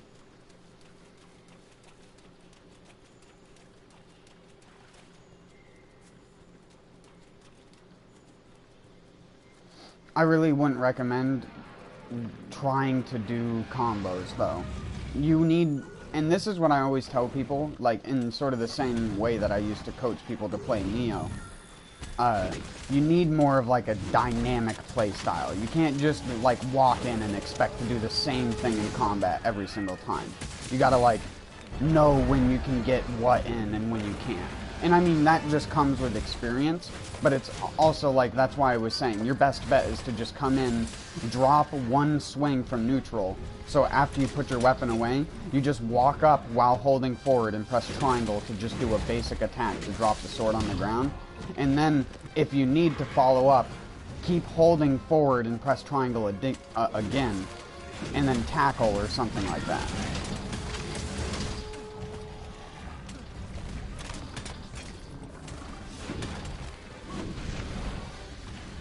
And also, I really wouldn't... When you said the longsword is a great beginner weapon, that was the first weapon I tried, and I really liked it. But I'm using the greatsword for hunting the things, the monsters. Well, all weapons are capable of that. Don't think just because a weapon on paper doesn't look like a big weapon, it's not effective. Again, earlier on in the stream when you came, I was using the sword and shield. And that's one of my favorite weapons. Yeah, I saw that. To go to for killing stuff because of how mobile it makes you, because none of the combos like prevent you from dodging out of them, so you can just dodge at any moment and just get the fuck out of there. Why did I use my mantle? Here, I'm gonna wake him up. Hey. If you didn't know, don't. Oh well, you're already charging. Oh, they cancel. You can't cancel attacks. You gotta remember, when a monster is sleeping, a monster takes double damage. So you need to... Okay. So you need to place the bomb things? Well, it's not that you need to place bombs. Again, if you're using a greatsword or certain types of weapons, like my switch axe that I'm using, for example, I can actually hit harder than a bomb can in a singular hit. You just have to know how to place your hardest hit in the spot where they're sleeping. So with a greatsword, if I was using one, I would show you how to do it. But next time the thing happens, what you do is you like walk up to the monster and like press your body up against them and block, and then do one dodge backwards and then turn your character around to face them, and then do a full triangle combo and fully charge the flip, and then flip into them from a distance. Great damage. Yeah, that's your highest damage hit. People have hit over 3,000 damage with that. But that's like using like stupid like min-maxing and shit like that. Your average hit once you get like a high rank weapon will be around 600 to 1,200 on wake up. If the monster turns white in the head, does it mean it's gonna die? No, the eye being red means it's in rampage mode, so its attacks will be more frequent and will do more damage normally. And are faster. Certain enemies get... Why did I die? Get faster animations. You dive whenever you're sprinting away from a monster and you press the dodge button. Oh, okay. You need to use that actually to avoid some attacks in this game, so do like take note of it. Diablo sting? Well, not just that, but also, like, earlier I was doing that fight with that, like, diseased-looking monster, Valhazak, and Valhazak does this, like, gas beam thing. But you can avoid that entire attack if you just dive on the ground, because it'll just go right over the top of you. And not only that, the dive also makes you 100% invulnerable until your character stands back up again. Don't ask me why diving is, like, the best way to become invulnerable to damage, but it is.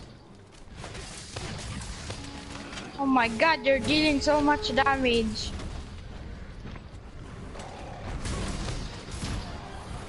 Well, I mean, he really can't kill me, and anytime he damages me, I have a weapon with health regen, so I don't even need to heal. I just swing. They said if you capture the monster, it's much better. You're gonna get a lot more materials from it. Not entirely.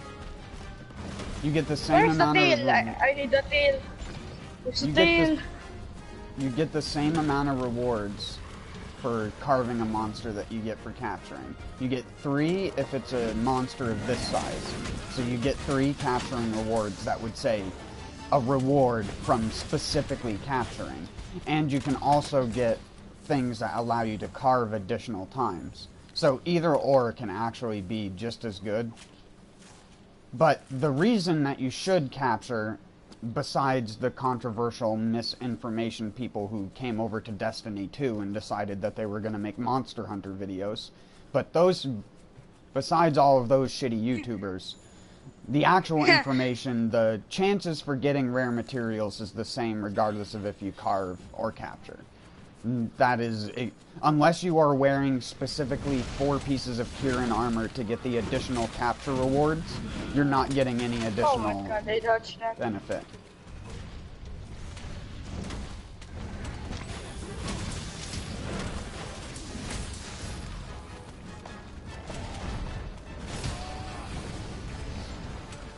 What's your main? I mean, I don't have a main. I have the most amount of quests completed with the switch axe, but I don't have a main weapon. I really just swap so you in just between choose the weapon that you're gonna use for a specific monster? No, I wouldn't even say that. I really just use whatever. Half of the time I'm just using whatever with like whatever build I put together to use it with. Like right now I'm using a blast build. This is the highest blast on hit weapon that you can get. So. Oh my god. Even though the weapon looks like a complete joke, it's actually really effective. It does not look like a complete joke. No, I mean the look of the weapon, because it's pink with a heart on it. It looks like a Valentine's Day gift.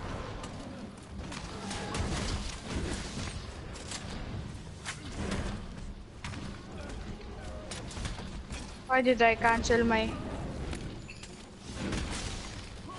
I'll I'm also a give you a rager tip too, to pick but up in other games. the little slinger ammo things that always drop from monsters, because those things have guaranteed stagger on hit. So if you need to stun an enemy... Wait, is the Anja not gonna sleep or... Yes, he is. Okay, then I'm not gonna hit him. You can tell on the map, I don't know if you have him fully researched, but on the map there's like a little skull that's coming off of his body. When you said why I upgraded my legs, I upgraded that accidentally. Oh, yeah. But you see that, right? The little skull on the mini-map that's coming off of him? Yes. Wait, can we capture him? I don't have traps or anything. I never carry that shit on me because I always kill monsters. I don't think it's as rewarding to capture a monster. I think of it as the easy way out. Is it important to eat before a hunt? Yes. It is very important because you want max health and max stamina. Wait, why did it not sleep? Oh, no. He was supposed to sleep. He was limping away. I can make him sleep if you want. Sure. And I fell accidentally. There you go. He should limp back to his base now. He'll go to a different zone. He's gonna jump down. Look out. He's gonna hit you off of that thing. Oh wait, no, never mind.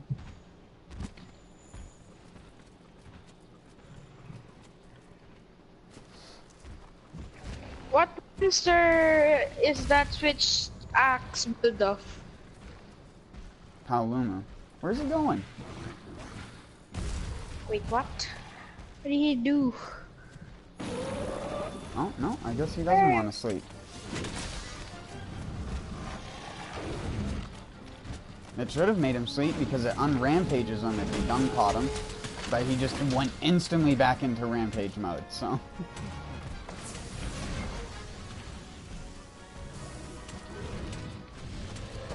And it didn't help that he just happened to go to the zone where he sleeps, so I think it overrid the command, which would normally, like, make them sleep in the first place. Why am I... Oh my god! Character, stop glitching out! What do you mean? I'm going left, but he's going right. Oh yeah, just move your camera. It's your camera. The camera fucks with it sometimes because it doesn't realize that the camera's facing a specific direction. Oh my god, you killed it without me. Here, just jump off over here. There you go. I'm the baddest teammate. I mean, to be honest, I don't really need help. Is the next is the next one the Zora Magdaros or no? I don't know. I can't even remember.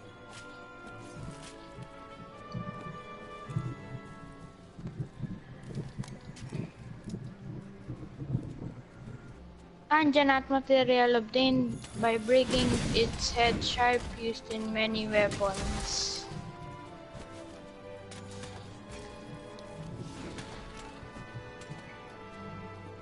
You are a really experienced player when it comes to RPGs.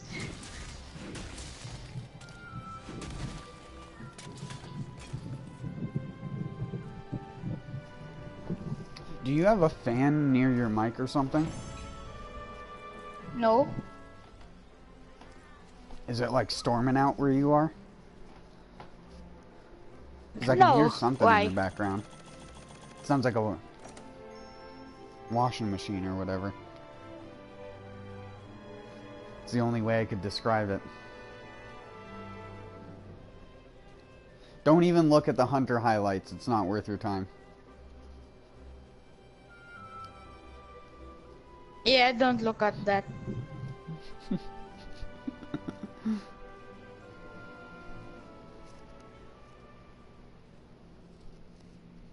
Again, this is why I was saying, just playing more by yourself, because that's why I was saying, you need to have max potions. If you die, you need to refill your HP that you lose from not having the buffs from the canteen.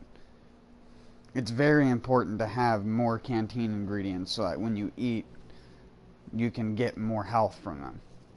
And as you progress in the story, you'll be given more optional quests by the dude sitting next to the Meowscular chef. And you'll want to do those quests that he gives you. I asked my uncle what's the hardest boss that what's the hardest monster that he fought, and he said the Rathalos. It's not in this game. That's the hardest Monster Hunter boss.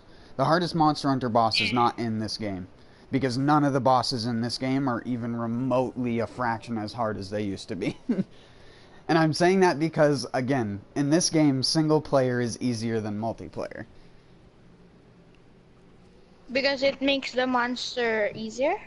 Yes. Single player monsters do not attack as frequently as multiplayer monsters, on top of the fact they don't have as much health. So it's like, if you had me do the mission that I was just doing for you, half the monster's HP, and then the monster would have been dead in like under 2 minutes. I mean, I can kill an Anjanath that's high rank, that's tempered, and certain tempered monsters get additional damage resistance. So I can kill that in the same amount of time it took me to kill that in your game, because of how bloated the monster he basically became a high rank monster because of how bloated the low rank monster becomes when you're in multiplayer. Oh, okay. And then when you have the high rank harder. monster in multiplayer, it makes it even harder, sort of thing. But I mean, that's not always bad. Like I was saying, if you have 4 people in a group that are all holding their weight, you're gonna decimate the thing faster than you would have if you were by yourself, because 4 individual people can do more than 2.6 times the health of a monster very easily. But that's why I'm saying you need everyone working very cohesively. And that very rarely happens in SOS.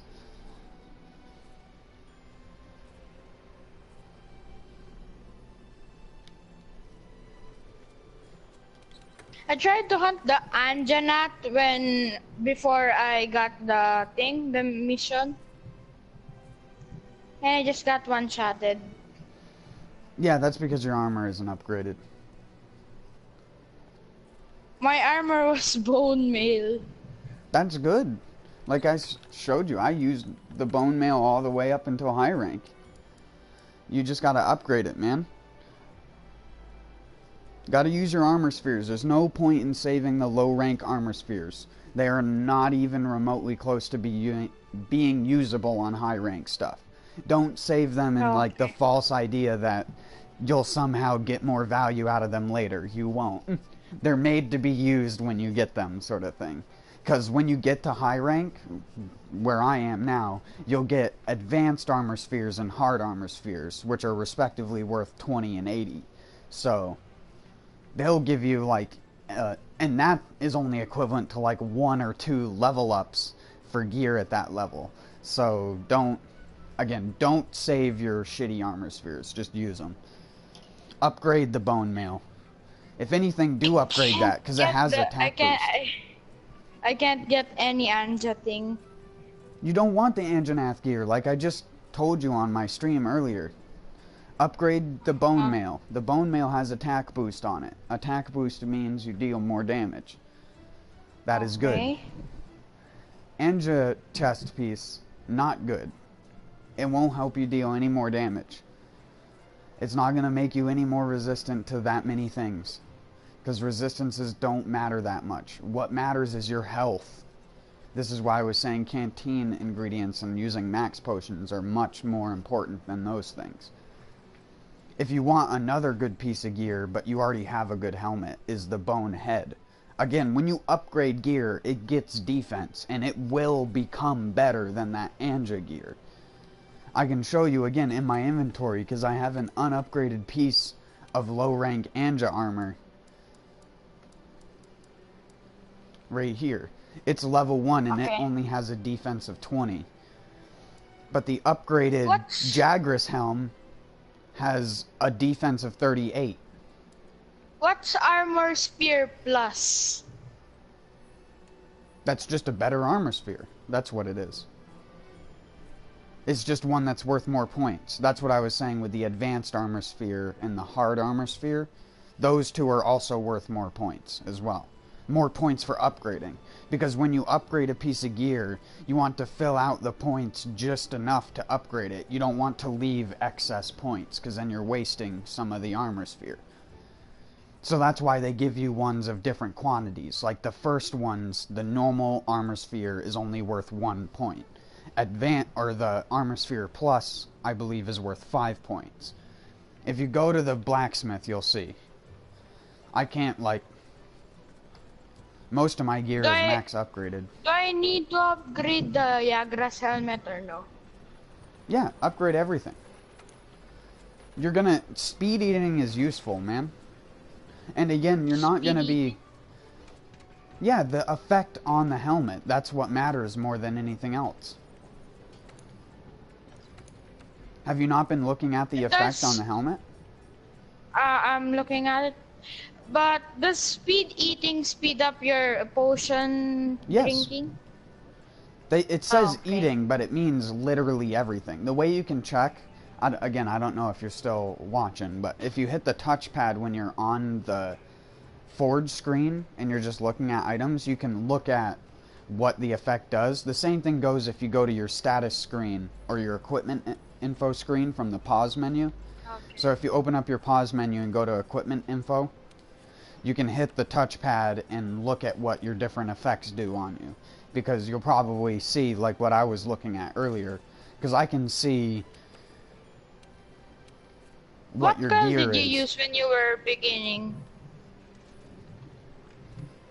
I used a bunch of different weapons. That's what I was trying to tell you earlier. So no, the coil. Oh, the coil? I think I used the Pookie coil or something. Yeah, I'm trying to farm the Pookie. The Pookie. Mm-hmm. His coil, only because you're using a poison weapon, which I also had the poison hammer, so that's the reason I used it. Of course, you could pick other things if you want. Hold on, I don't actually know what a lot of the low rank armor even does, because it's been so long since I even looked at it. I got the Jura coil because I knew that I was gonna face up against the thing. The Kobe Kadachi, and it was ice. So I used the... Kobe Kadachi is thunder. Oh, Kobe Kadachi is thunder? Yes. I thought it was ice. No, he's thunder. He uses the trees to generate static electricity with his fur. That's his gimmick. Oh, okay. He's like a flying squirrel static snake thing. But no, you want... Yeah, I think oh the yeah, Pookie, one of the monsters you'll be able to kill later. The monster that my weapon, that weapon I was using was made out of, also has a decent coil, but you're not far enough into the game to access him yet. He's like 2 or 3 monsters away from you. The Pookie coil, like you said, I think it's gonna be helpful because I'm using my greatsword. Mm-hmm. The poison, specifically. Because it'll just increase the poison ailment. And that's another thing, I guess, next time you do a thing, I'll join you with a greatsword, and I can show you some other things to look out for, because there's, again, some lesser known information, because a lot of the tutorial videos just go over, this is how you do highest damage, but no clue how to act. They don't like show them using it in gameplay. And it's like, you can't effectively teach someone like to fight by just going like, here's how you roadhouse someone in the face with your leg the hardest. That doesn't teach you how to fight. What's entomologist? How do I know that? How do I see what it does? Click your touch. Hit your touchpad. Click it down. Oh, okay.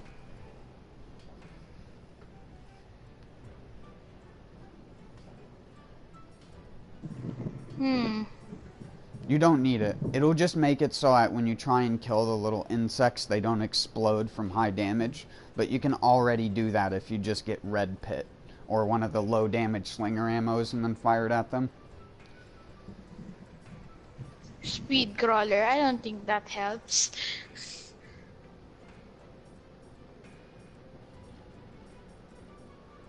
Is the Kulu Greaves good? The critical eye? Yeah, they're pretty alright. And it will still give you some... It'll help if you still want the ice resistance, but the monster that you're going to fight that's actually ice isn't until later on. But you're just about at that point in the game, because the last monster that you just did was one of the last monsters that you kill before it introduces you to the next zone. The zone that you were just seeing me fight in earlier when I was doing the... Is stun resistance important when you're battling like Anja or something? I would say you determine its level of importance. How often do you have to shake the analog stick, and does that annoy you enough to actually want to wear it? Because that's how a lot of those kinds of effects are. Because you'll see... That's not the only kind of its effect in the game. There are a lot of other effects which are built to just negate certain things in the game. And again, it just you determine your level of annoyance, and if it annoys you that much, you wear a piece of gear that negates it. If not, use something in place of it that has more of an offense-orientated skill. What pants did you use when you were starting? The greaves? I used the alloy greaves for speed sharpening, so I didn't have to sharpen my weapon. Yeah, that was what I'm gonna ask you next. If speed sharpening was good. It's like speed eating, but just for sharpening your weapon. And if you're using a weapon that is attacking more, so if you're using, well, I wouldn't have bought it immediately because you're using a great sword. So you're not going to be going through sharpness as fast as, say, someone using a long sword or something like that. Yes. So what But might I have been a think- little bit better for you is like the critical eye or going with the focus. So you see the Jura Greaves, how they have focus? Yes. What focus does is it will actually make your charge attacks have less charge time. So you'll be able to cycle through your charge attacks faster in a row. So you'll go like, it'll do the 3 pulses faster. And your attack animations will actually be faster because of it. It's one of the only weapons in the game you can actually like fully speed up the attack animations with. Because its entire base attacks are all charge attacks. Unless you're one of those greatsword noobs that you'll see frequently in SOS who walk up to monsters and do the wide slash combo. Or not the wide slash combo, but they go like triangle, circle, and then circle, triangle, and then they just keep repeating that same loop and not actually charging the weapon to get any extra damage out of it. Because like I was trying to tell you earlier, if you do a charge attack on the second charge attack, the second tier, every attack following that attack will retain a level of charge, meaning it will deal like 5 to 10% more damage. So that's when you want to start using your additional attack. So one of the things that a lot of people don't use with the greatsword that is actually one of its most beneficial attacks is the attack that you do after tackling. So if you fully charge a triangle attack, tackle by pressing circle, and then press circle again, you'll do a leaping wide slash where your character will like do this wide slash that moves your character forward. And that attack. How do I get the Tobikadaji pelts? Do I just need to kill it? And I'll get it randomly? It's just like any other drop. Why do you want his armor? I'm gonna get the pulsar shuttle. Oh, yeah. Oh, that's good.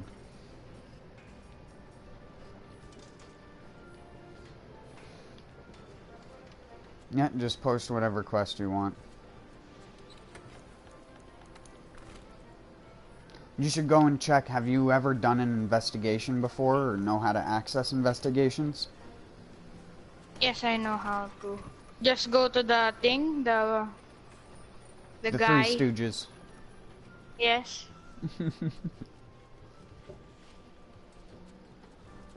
I can't pronounce anything in this game because it's hard to pronounce, even though I'm Asian and I'm supposed to know that. How to pronounce what? I mean, it's... I'm sure you're looking... Is your game not in English, or is your game in, It's English. I'm Weird, Filipino. So they don't have it localized for the Philippines? No. I like it that way. Philippine language pisses me off when I see it.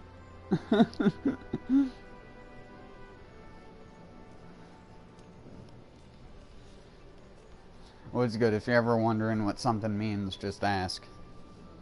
You can do anything you want. I'm just upgrading my things. Just don't leave the lobby. What do you mean by that? Don't leave the lobby. Oh, the session, you mean. The Monster Hunter session? Yes. Oh, yeah. No. No, I always make my own and stay in it. Because half of the time when I try and matchmake, it doesn't work anymore because there's not enough high-level people.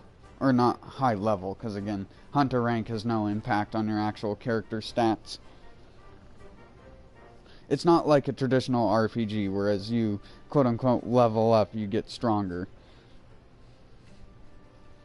The only thing that gets stronger is your weapons and your armor. My character, if I took all my armor off, would be identical to yours. There's no, like, anything special about it. That's why I was saying... Oh, you have the Zora headgear. The Zora Magdaros. You don't want his stuff. Unless you're doing a blast build. His stuff is very bad armor-wise. It has all negative resistances except for fire. You will take extra damage from almost every single source. Hey, I'm seeing it right now. Defense status, all negatives. Mm-hmm. Yeah, I know. I'm wearing it right now. That's what I was saying. I collectively have -10 fire, or -10 water, -4 thunder, -6 ice, and -12 dragon. But I have 18 fire resistance. If you go to the, what's that? Like high rank, you're gonna see the armors just go alpha and beta. Yeah. What's the difference of that? So, alpha pieces normally have less gem slots, but more of either the same effect or an effect that complements one of the existing effects. And I say that loosely because there are always exceptions. Monster Hunter is a game filled with exceptions in some cases, but and again, they change stuff in every single game to try and like improve the quality of life of the game, while also sometimes reducing it in other areas. But basically, is Palico equipment important? If you don't want him to die, because when you get canteen, when you eat from the canteen, you've probably noticed the effects at the bottom that say like feline polisher or something like that. Yes. Those are important. Those may not seem important at first glance. They are important. They can have very substantial effects. And there's one of the effects that can just pop up randomly that's a daily skill that they can do that's called feline insurance. And feline insurance functions exactly as it is. If you die or you faint, it'll give you a free life, so it didn't cost anything. And if you only faint once... What? It says, one for the history books, other monsters, Barnos. Oh yeah, those are just little wing drakes. Little flying dicks. No, I hate them because they'll knock you over when you're trying to do shit. They don't hurt that much, they just fucking knock you over. And it's so annoying because on the Zora Magdaros mission, you'll be trying to like load the cannons and stuff like that. And he'll come over and just knock the cannonball out of your hand and you have to go and pick it back up or kill the thing. I'm just gonna mine Zora Magdaros. Well, you still do have to complete it.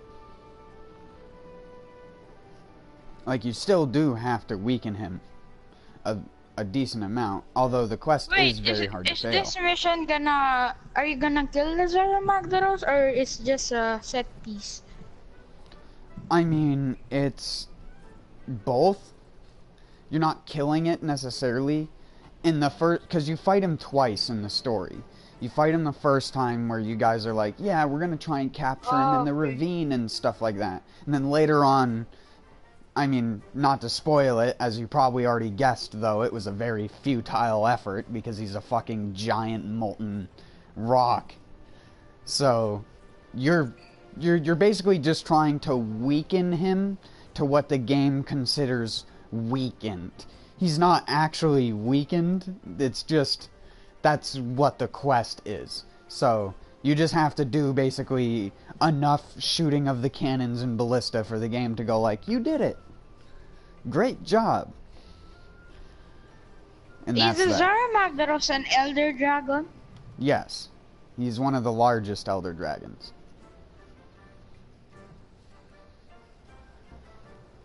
But in the other Monster Hunter games, there are elder dragons too, right? Yes, there are giant elder dragons like Zora Magdaros in the other games as well that are just giant set pieces, but Zora Magdaros specifically is one of the largest. He's really huge. I like this game because of my uncle. Well, I mean, Sorry. You go.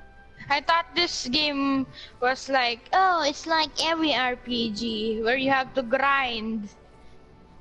I mean, you do, I mean, late game like I'm doing, I just play to play because it's an RPG. I mean, if you don't like the gameplay or like the idea of, like, just continually playing something, I mean, I put 1,000 hours into these kinds of games easily. Most people can't do that shit, and I completely understand it. It's like with Neo. Neo I put 1,000+ hours into easily as well, just like this game. So, again, with Borderlands, I don't know if you've ever heard of that, but I also played the fuck out of that game too, and I still play that game regularly. I was playing it with a friend a couple days ago.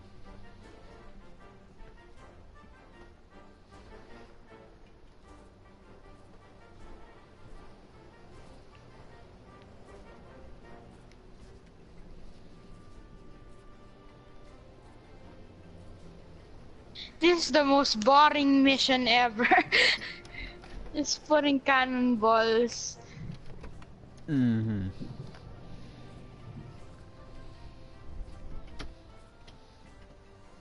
No, it is.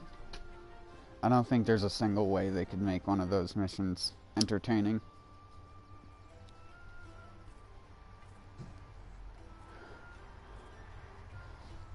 The one that was in Monster Hunter 1 was only available if you played multiplayer. Monster Hunter 1 being a PlayStation 2 game, you can imagine how nightmarish that was to try and pull off. With networking and everything at the time.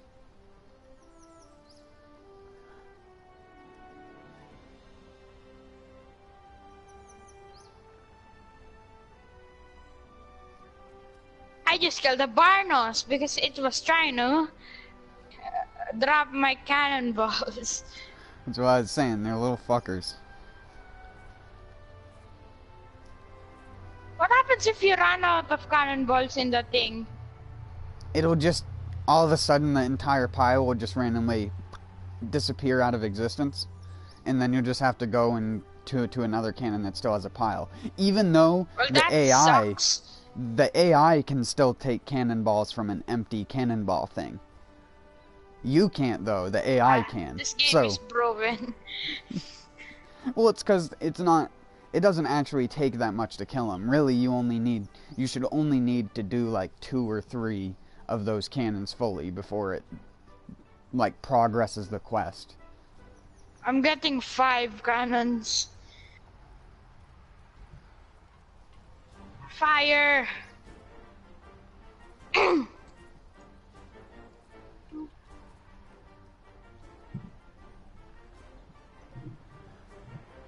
Your Palico can even load them. If you didn't notice. Your Palico also will try and pick up the cannonballs and load them into... What's the biggest monster in Monster Hunter in the whole, like, game span? I think it's Zora Magdaros, to be honest. But I honestly don't know. It might be one of the monsters from either Tri or 4 Ultimate, because I didn't play those ones too much. I know Dalamundir was huge, and that the Rotten Vale supposedly is the corpse of Dalamundir, which is the flagship, like, sort of the same thing as Zora Magdaros for Monster Hunter 4. It's like that sort of monster. But he was like this giant snake thing, and he had like he had like spikes on his face and on his lower jaw and stuff like that. And when you look at the Rotten Vale, there's like this giant skull maw at the top of the Rotten Vale, and supposedly it matches up to the same facial structure that monster has. And in that monster's boss arena, there was this blue acid liquid that would burn you if you stood in it, and that same acid blue liquid is in the Rotten Vale, where I was fighting that rotten monster, just barely. Even though the water looks really nice, if you stand in it, you burn. like you burn faster in that shit than you do in actual fire.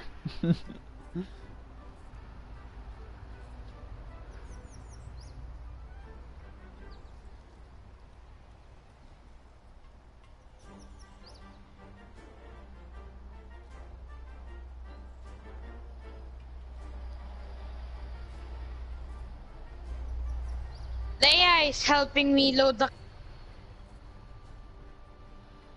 Oh yeah.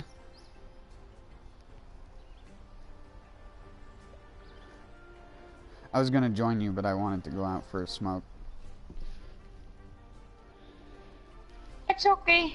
I think this is the easiest thing that you can ever do and the most boring thing that you can ever do in a game.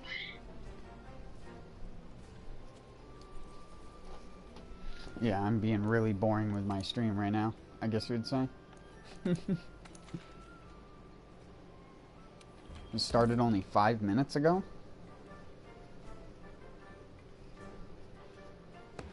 I wonder if this boss gets health from multiplayer. I honestly don't know. Because I have no impact on this quest. I can't, like, use broken weapons to speed it up or anything.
Up here on this post thing, there are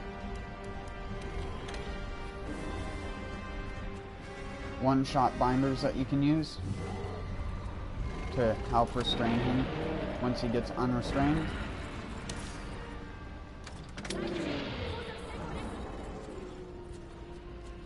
I didn't notice that you were here. Yeah, I just joined in. Wait, can I jump on its head? No. No.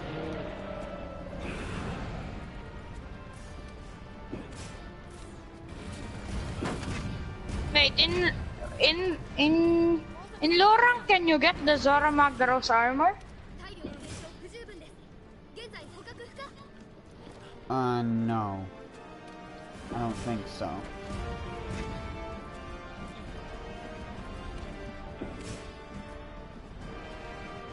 I'm wearing it right now. Well, I'm wearing 3 pieces of it anyways. I'm wearing just enough to get the set bonus because the armor sucks, so I'm wearing 2 other pieces. I'm wearing Death Stench boots. And I'm wearing these Kaiser gauntlets.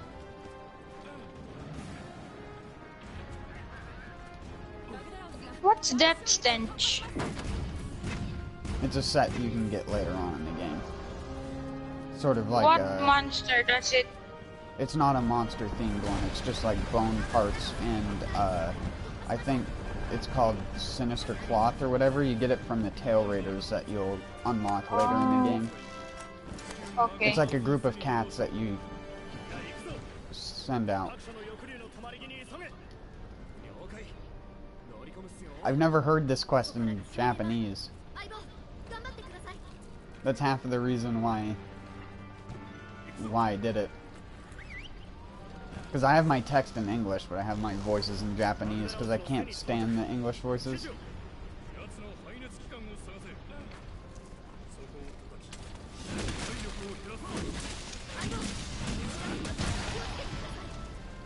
Wait, what do I do? You gotta click on the hitching there we post. go. If you were standing too close to it, it doesn't let you interact with it. for whatever Yeah, reason. that's why. Where is the mine? We need to kill these magma cores. I mean, I sort of kill them in like one combo. There was one there, but I already killed it. There's one also up here that you need to jump down I to. got a Zora Magdaro Scarface.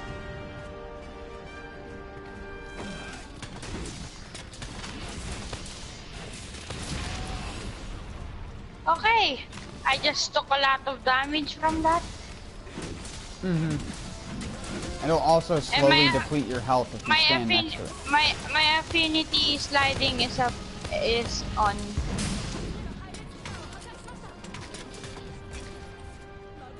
Wait, am I gonna meet the Nergigante here or no? It's on the other. No, I think mission. he appears here too. I'm pretty sure he appears here. I just got a mining outro. I don't even understand how you can climb these walls. Yeah, it's hot lava. How can you? If I mine the thing on Zora Magdaros, I'm only gonna get the Dragonite or. No, you can get Zora Magdaros parts from it as well.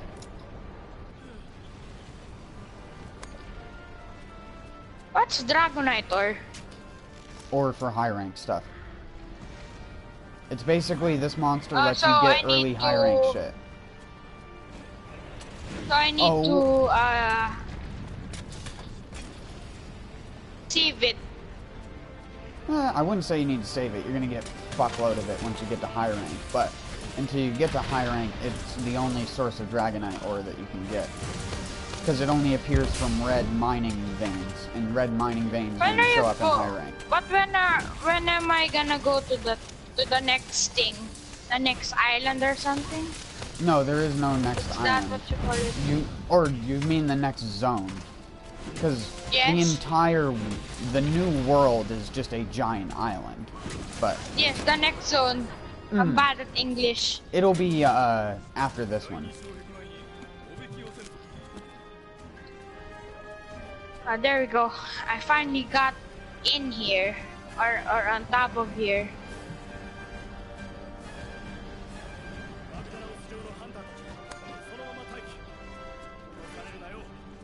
Go up to its head if you can, and attack Yes, the I'm going core on up. its head.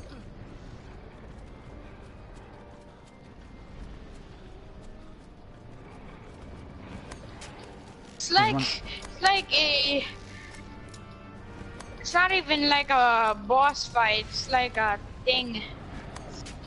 Yeah, it's map. a God of War puzzle, but no quick time events. Yeah. I love God of War. I'm gonna borrow the God of War of my Oh, the new one cousin. is honestly nothing like the older one. So if you want it like Yes. that, it's not. It's basically someone The who's like, older- "Hey, wouldn't God of War be great if it was Dark Souls?" And I'm like, just like, no, it isn't. Dark No, Souls is Last great of when Us. it's Dark It's Souls. like Last of Us. It's not. The combat is a horrid, sad excuse for God of War combat, in my opinion. God of War was a slasher game. Yeah, the new one isn't. It's completely different. Yeah, it's someone was like, wouldn't it be Oh great my if Dark god, Souls... you just dealt a lot of damage. Hey, why is it not red anymore? Because I broke it. Oh. You still I'm need just doing to kill it? to charge up my... No, I was just doing it to charge up okay. my sword. Okay, Now- more mining outcrops. Now I'm gonna go get down onto his knee, hopefully, before the, More mining outcrops. Where do I get to his knee? I can't remember. And I think, nope, I did not die. How can they... How can the characters lift this type of sword? They're supposed to be super soldiers. Supposed to be Captain America on more steroids. more just like they're just... It's sort of like how the felines can be that way as well. They're just...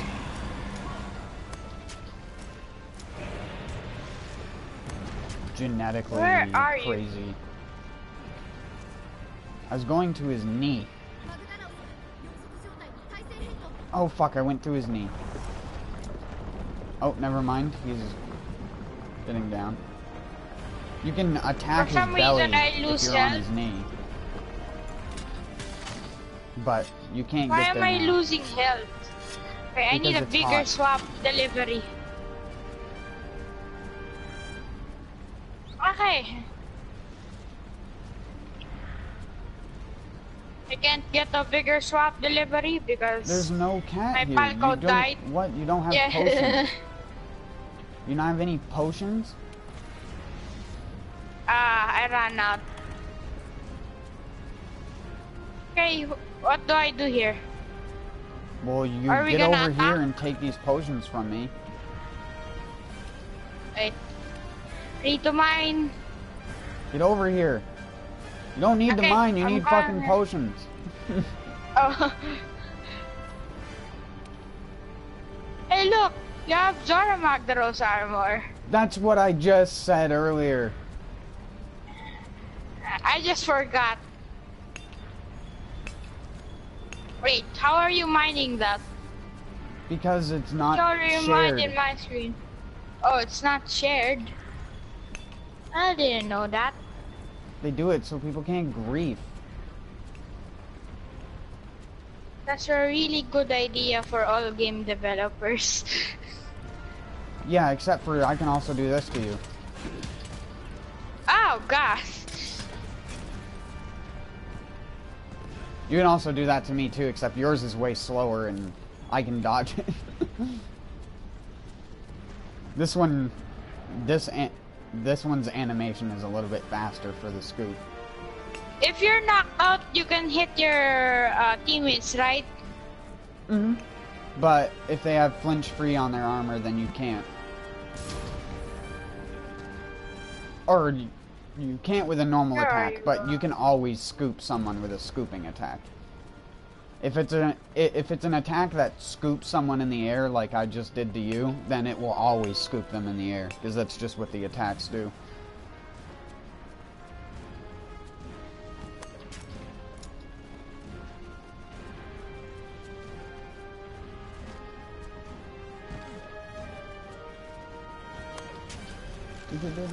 I'm trying to find the breakable parts on them. I can't remember where they are.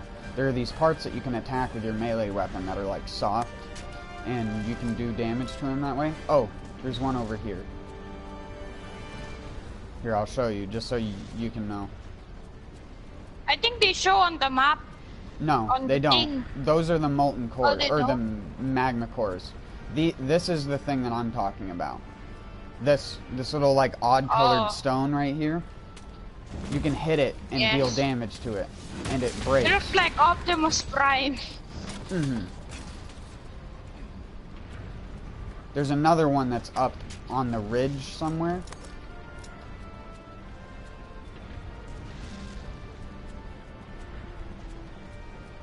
Semiramis? Oh, it's Joestar. It's a dude on my friends list. I knew I recognized the name. Oh, here it is. It's over here. I'm just following you.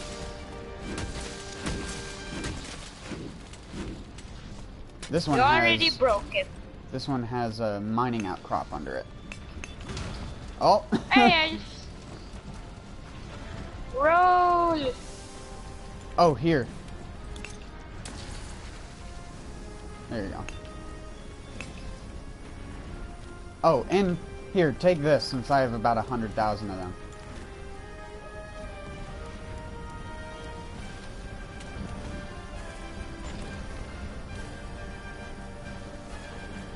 Alright. I'm gonna give you something else as well. No. I'm alright. No, that's not max potions. Next? That's something different. That's max potions. There you go. Oh, okay. So you can max out your health if you need to in the future. We don't need to go anywhere. There's a couple mining veins this direction, though.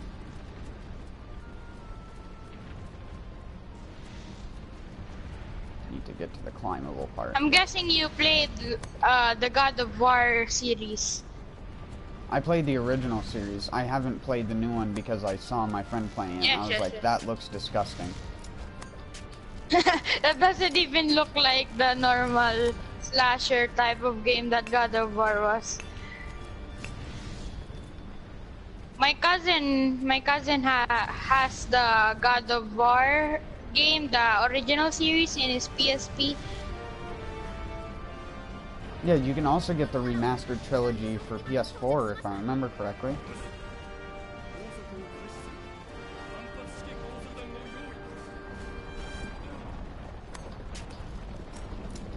Oh shit, he's tilting upwards.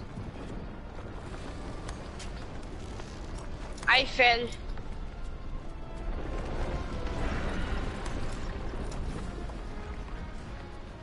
Wait, where are you? Oh, fuck, I see you in the map. Are you up there? Yeah, I'm climbing up him on his right side because I want to get onto his knee. Why can I not climb? Okay, there we go. See, Nergigante comes. Oh.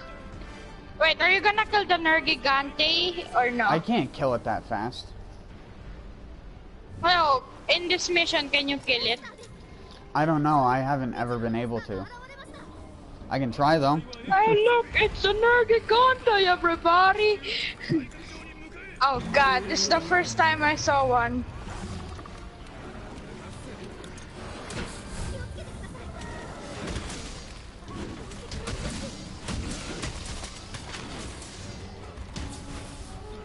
If you see any thorns on him turn white, attack him. Okay. Oh, never mind. I've already done enough damage to him to trigger the cutscene? Yeah. It instantly kicks me out after that point. I did one spin and hit him. Damage to him. I just did like 6 damage to the head. Yeah, it's definitely not possible to kill him on that mission because the damage amount is what triggers the quest event, and I literally just did one spin attack and it triggered. And it was done.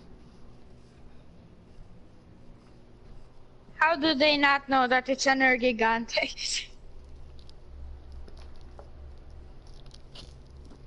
The chief is... What? Is the chief on the other games? No. Not that I know of. Who's that guy?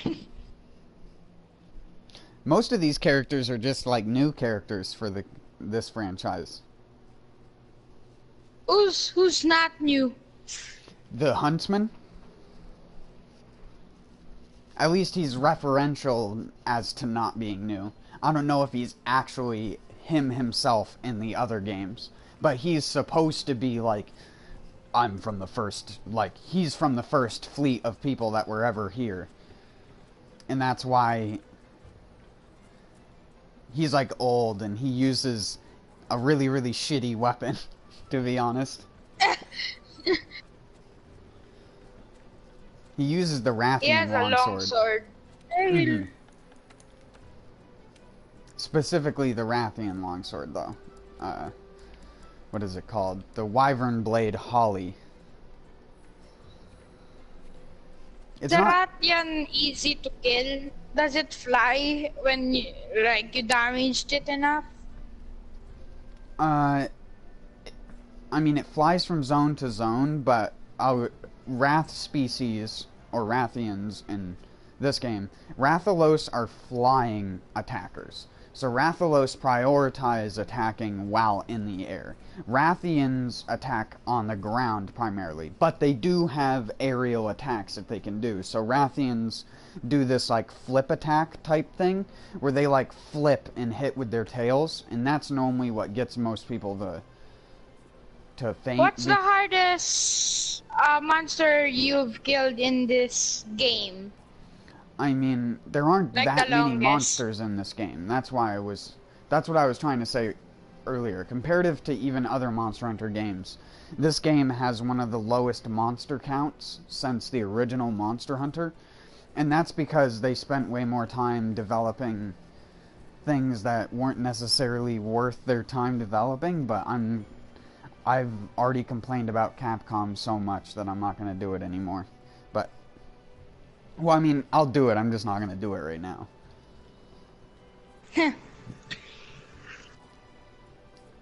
I saw Raiders, they say, I've been killing this monster for 1 goddamn hour. I'm actually going to end my stream here just because I don't need to be streaming anymore and I wanted to eat something, so. I'll still be playing with you. I just wanted to end it. Are you in America? Mm-hmm.